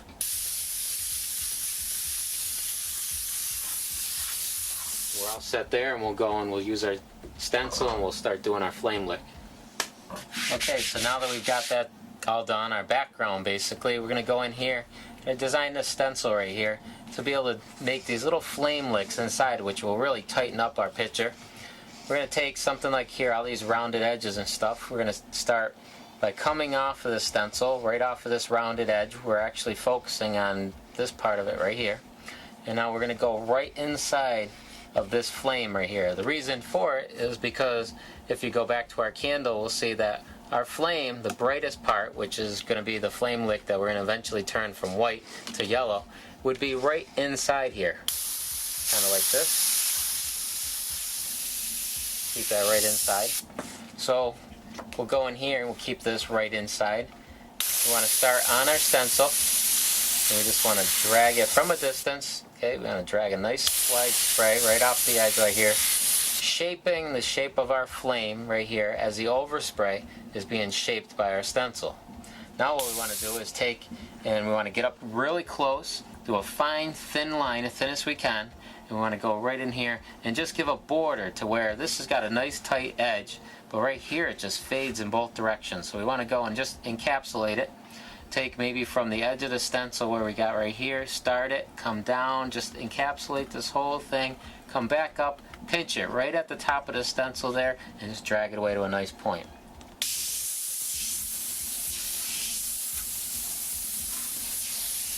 There you go, you got one nice little flame lick right there. We can go in here and put another little one off the top. Encapsulate that. Go in here, put these two together. Just with a little bit of practice, you'll be able to get these down. How to use this stencil. Maybe come off to this side right here.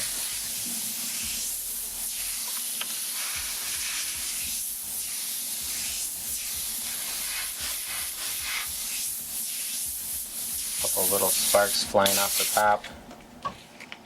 Come over here, put a little bit of detail in this.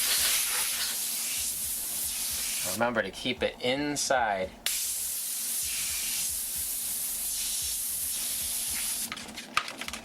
Another one right up inside of here.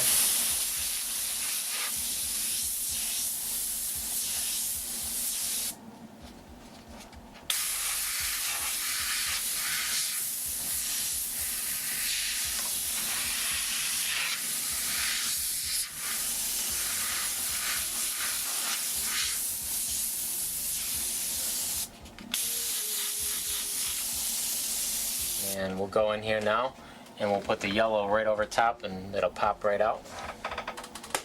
The last step we're going to do now is we're going to take the transparent yellow.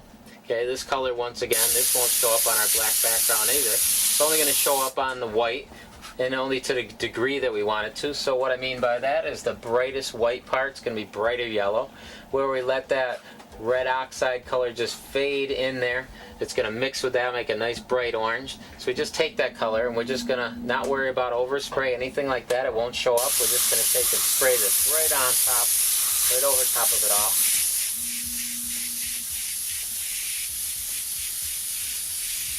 This will really make it pop right out.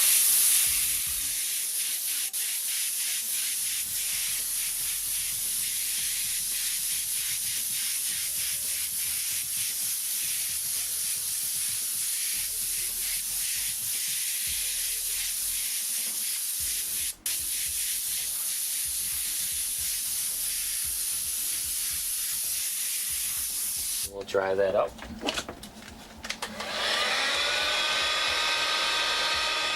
Okay, now that we're all done putting the yellow on there, it's nice and dry. We're going to go in here now on our advanced techniques. I'm going to go in here and I'm going to show you how we do a little more advanced background back here when we're first building that first real fuzzy, vague background. I'll show you how we could tighten it up, build a little more advanced background. We'll go in there, we'll cover some blue flames, some different colors. We'll go in there and add skulls to them, a couple different degree of skulls. One just simple skulls in there. We'll go back in there, we'll enhance them and everything. But now we can take and we can unmask this flag, and we can see how it just pops out. You'll see how that nice bright edge really brings out that flag.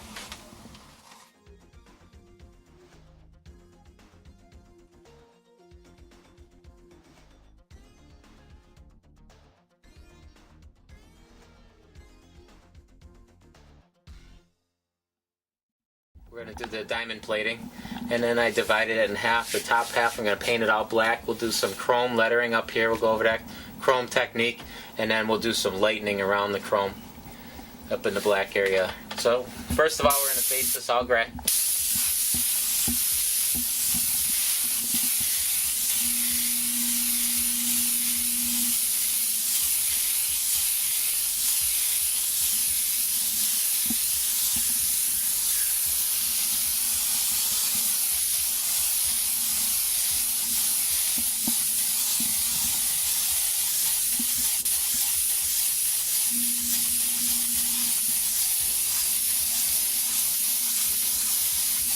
Okay, so the first thing we're going to do is we're going to take and create the sheet metal surface for diamond plating. We'll go in here and we're going to make, once again like we did with our sheet metal, where the panels butt up to one another. First thing you do is draw your pencil edge.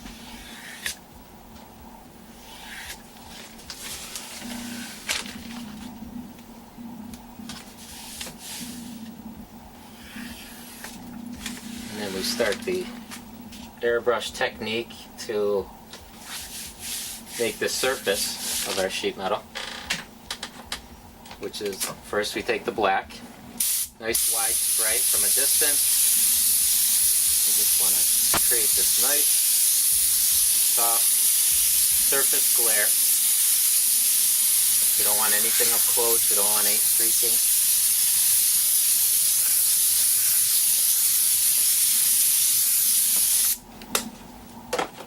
First we do black, then we do the white. Make sure you keep this very subtle. What we're mainly trying to do is just define the edge, and we're creating the metal panel.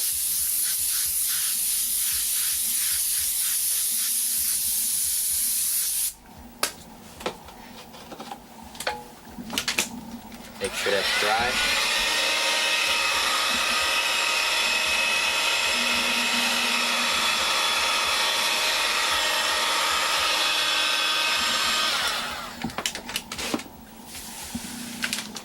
Put it on the other side.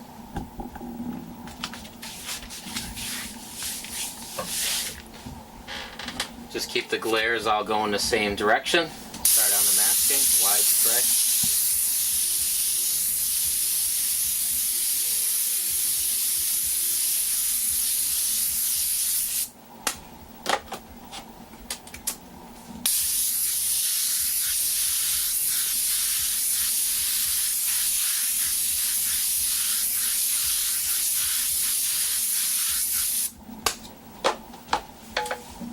Try that.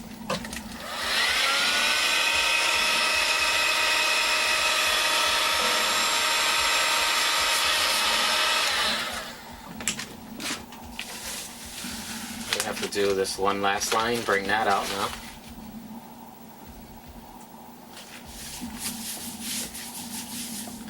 And you might want to take a piece of masking just to protect from overspread.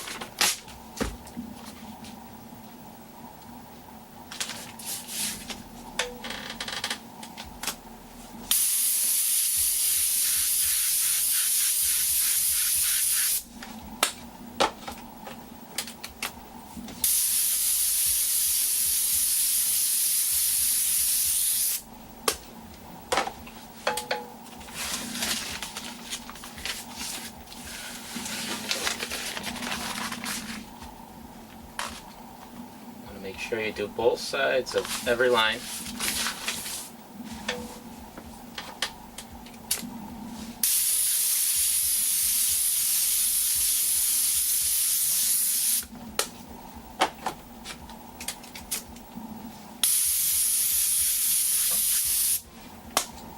Okay, so now we've created the whole surface of our sheet metal. Now we'll go in there and we're going to line up our diamond plate stencil and start the diamond plate. Okay, so what we want to do is take our diamond plate stencil and we're going to line up our diamonds where we want them, right in this panel right here. And now just take a couple pieces of tape and we'll put our pieces of tape on the ones that we don't want. Make sure you just cover them up. Then when you're ready, what we're basically going to be doing to these, I drew a little diagram up here so you can get a better idea of what we're doing. We're actually going to take the black, get a spray, and we're going to put it half on the inside of the diamond and half on our stencil. Okay, we're going to go right around the outside edge first. Now on this side, on all the diamonds that are going one way, we'll do maybe 2 or 3 passes, make it a little darker on this side. So we're basically just going to be going just like that. So that's what we're going to do to all these, and then we're going to go in there later, we're going to put our masking on there and split it up with a highlight. So we're going to go and do all these now.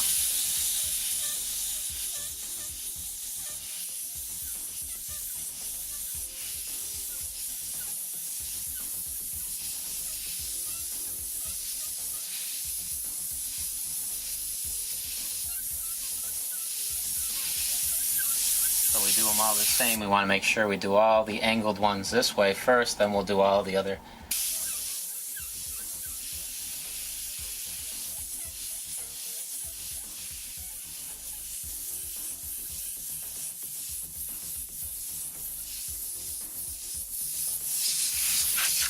Now we'll do the other one. Maybe just one pass around.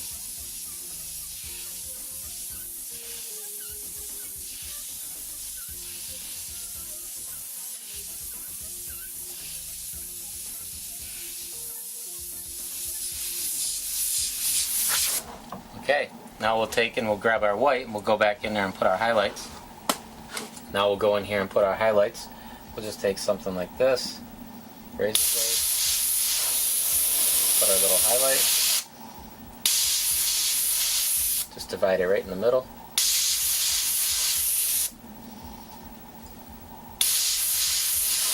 We're just looking for a little glare.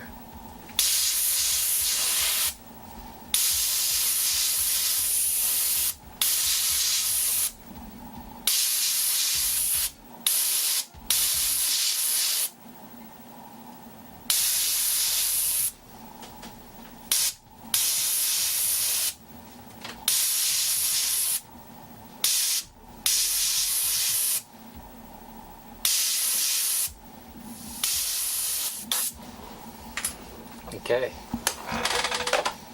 peel that off.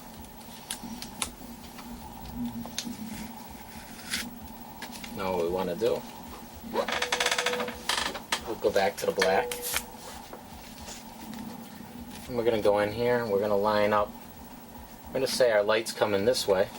So we're going to go in here and we're going to just line up these to cover up the diamonds. And we're just going to put a little drop shadow in. Right along the edge.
done, we'll take the white and we'll just put another little glare in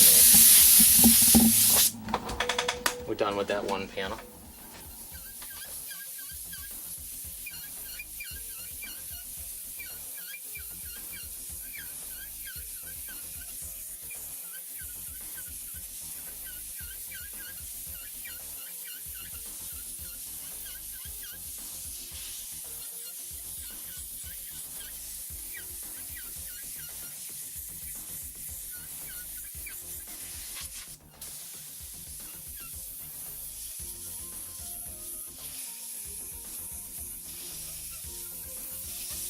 Now we'll go back in there into the white, highlight them.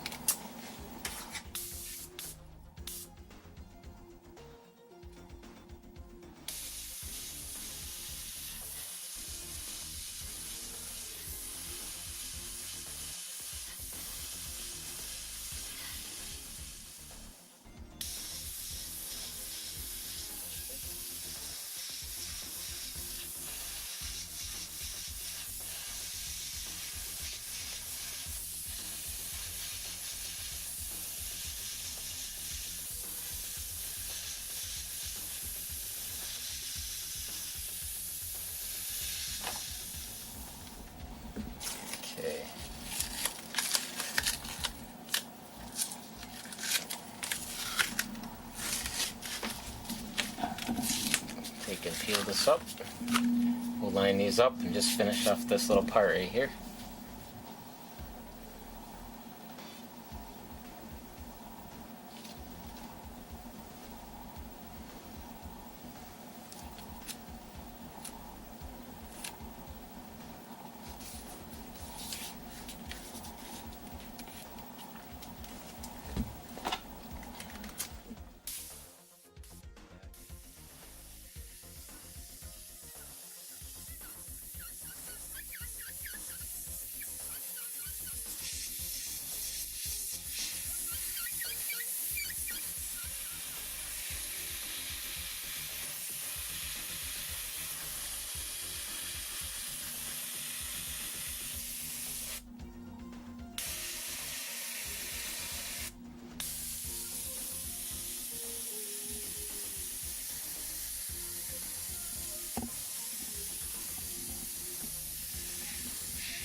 Okay, peel this off. We got all our diamonds. Now we'll just go back in there and we'll use the edge of our stencil here and we'll shade it. Shade them off.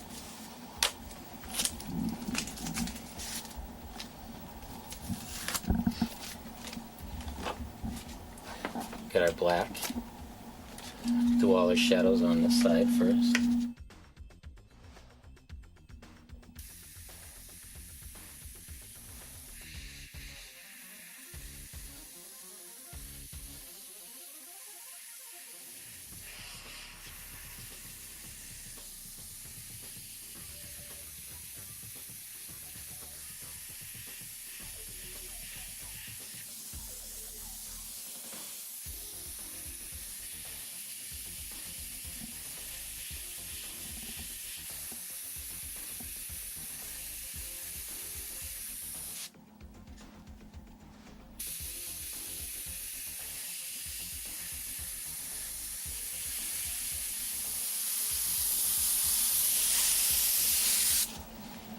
Okay, so now we got all our shadows. We're all done with our diamond plating. Later in the advanced video, we're going to go back in here and maybe put some indented rivets and stuff, or maybe some Phillips head screws, something to dress this up even more. But right now, we're all set with the basic diamond plating. And we can unmask this.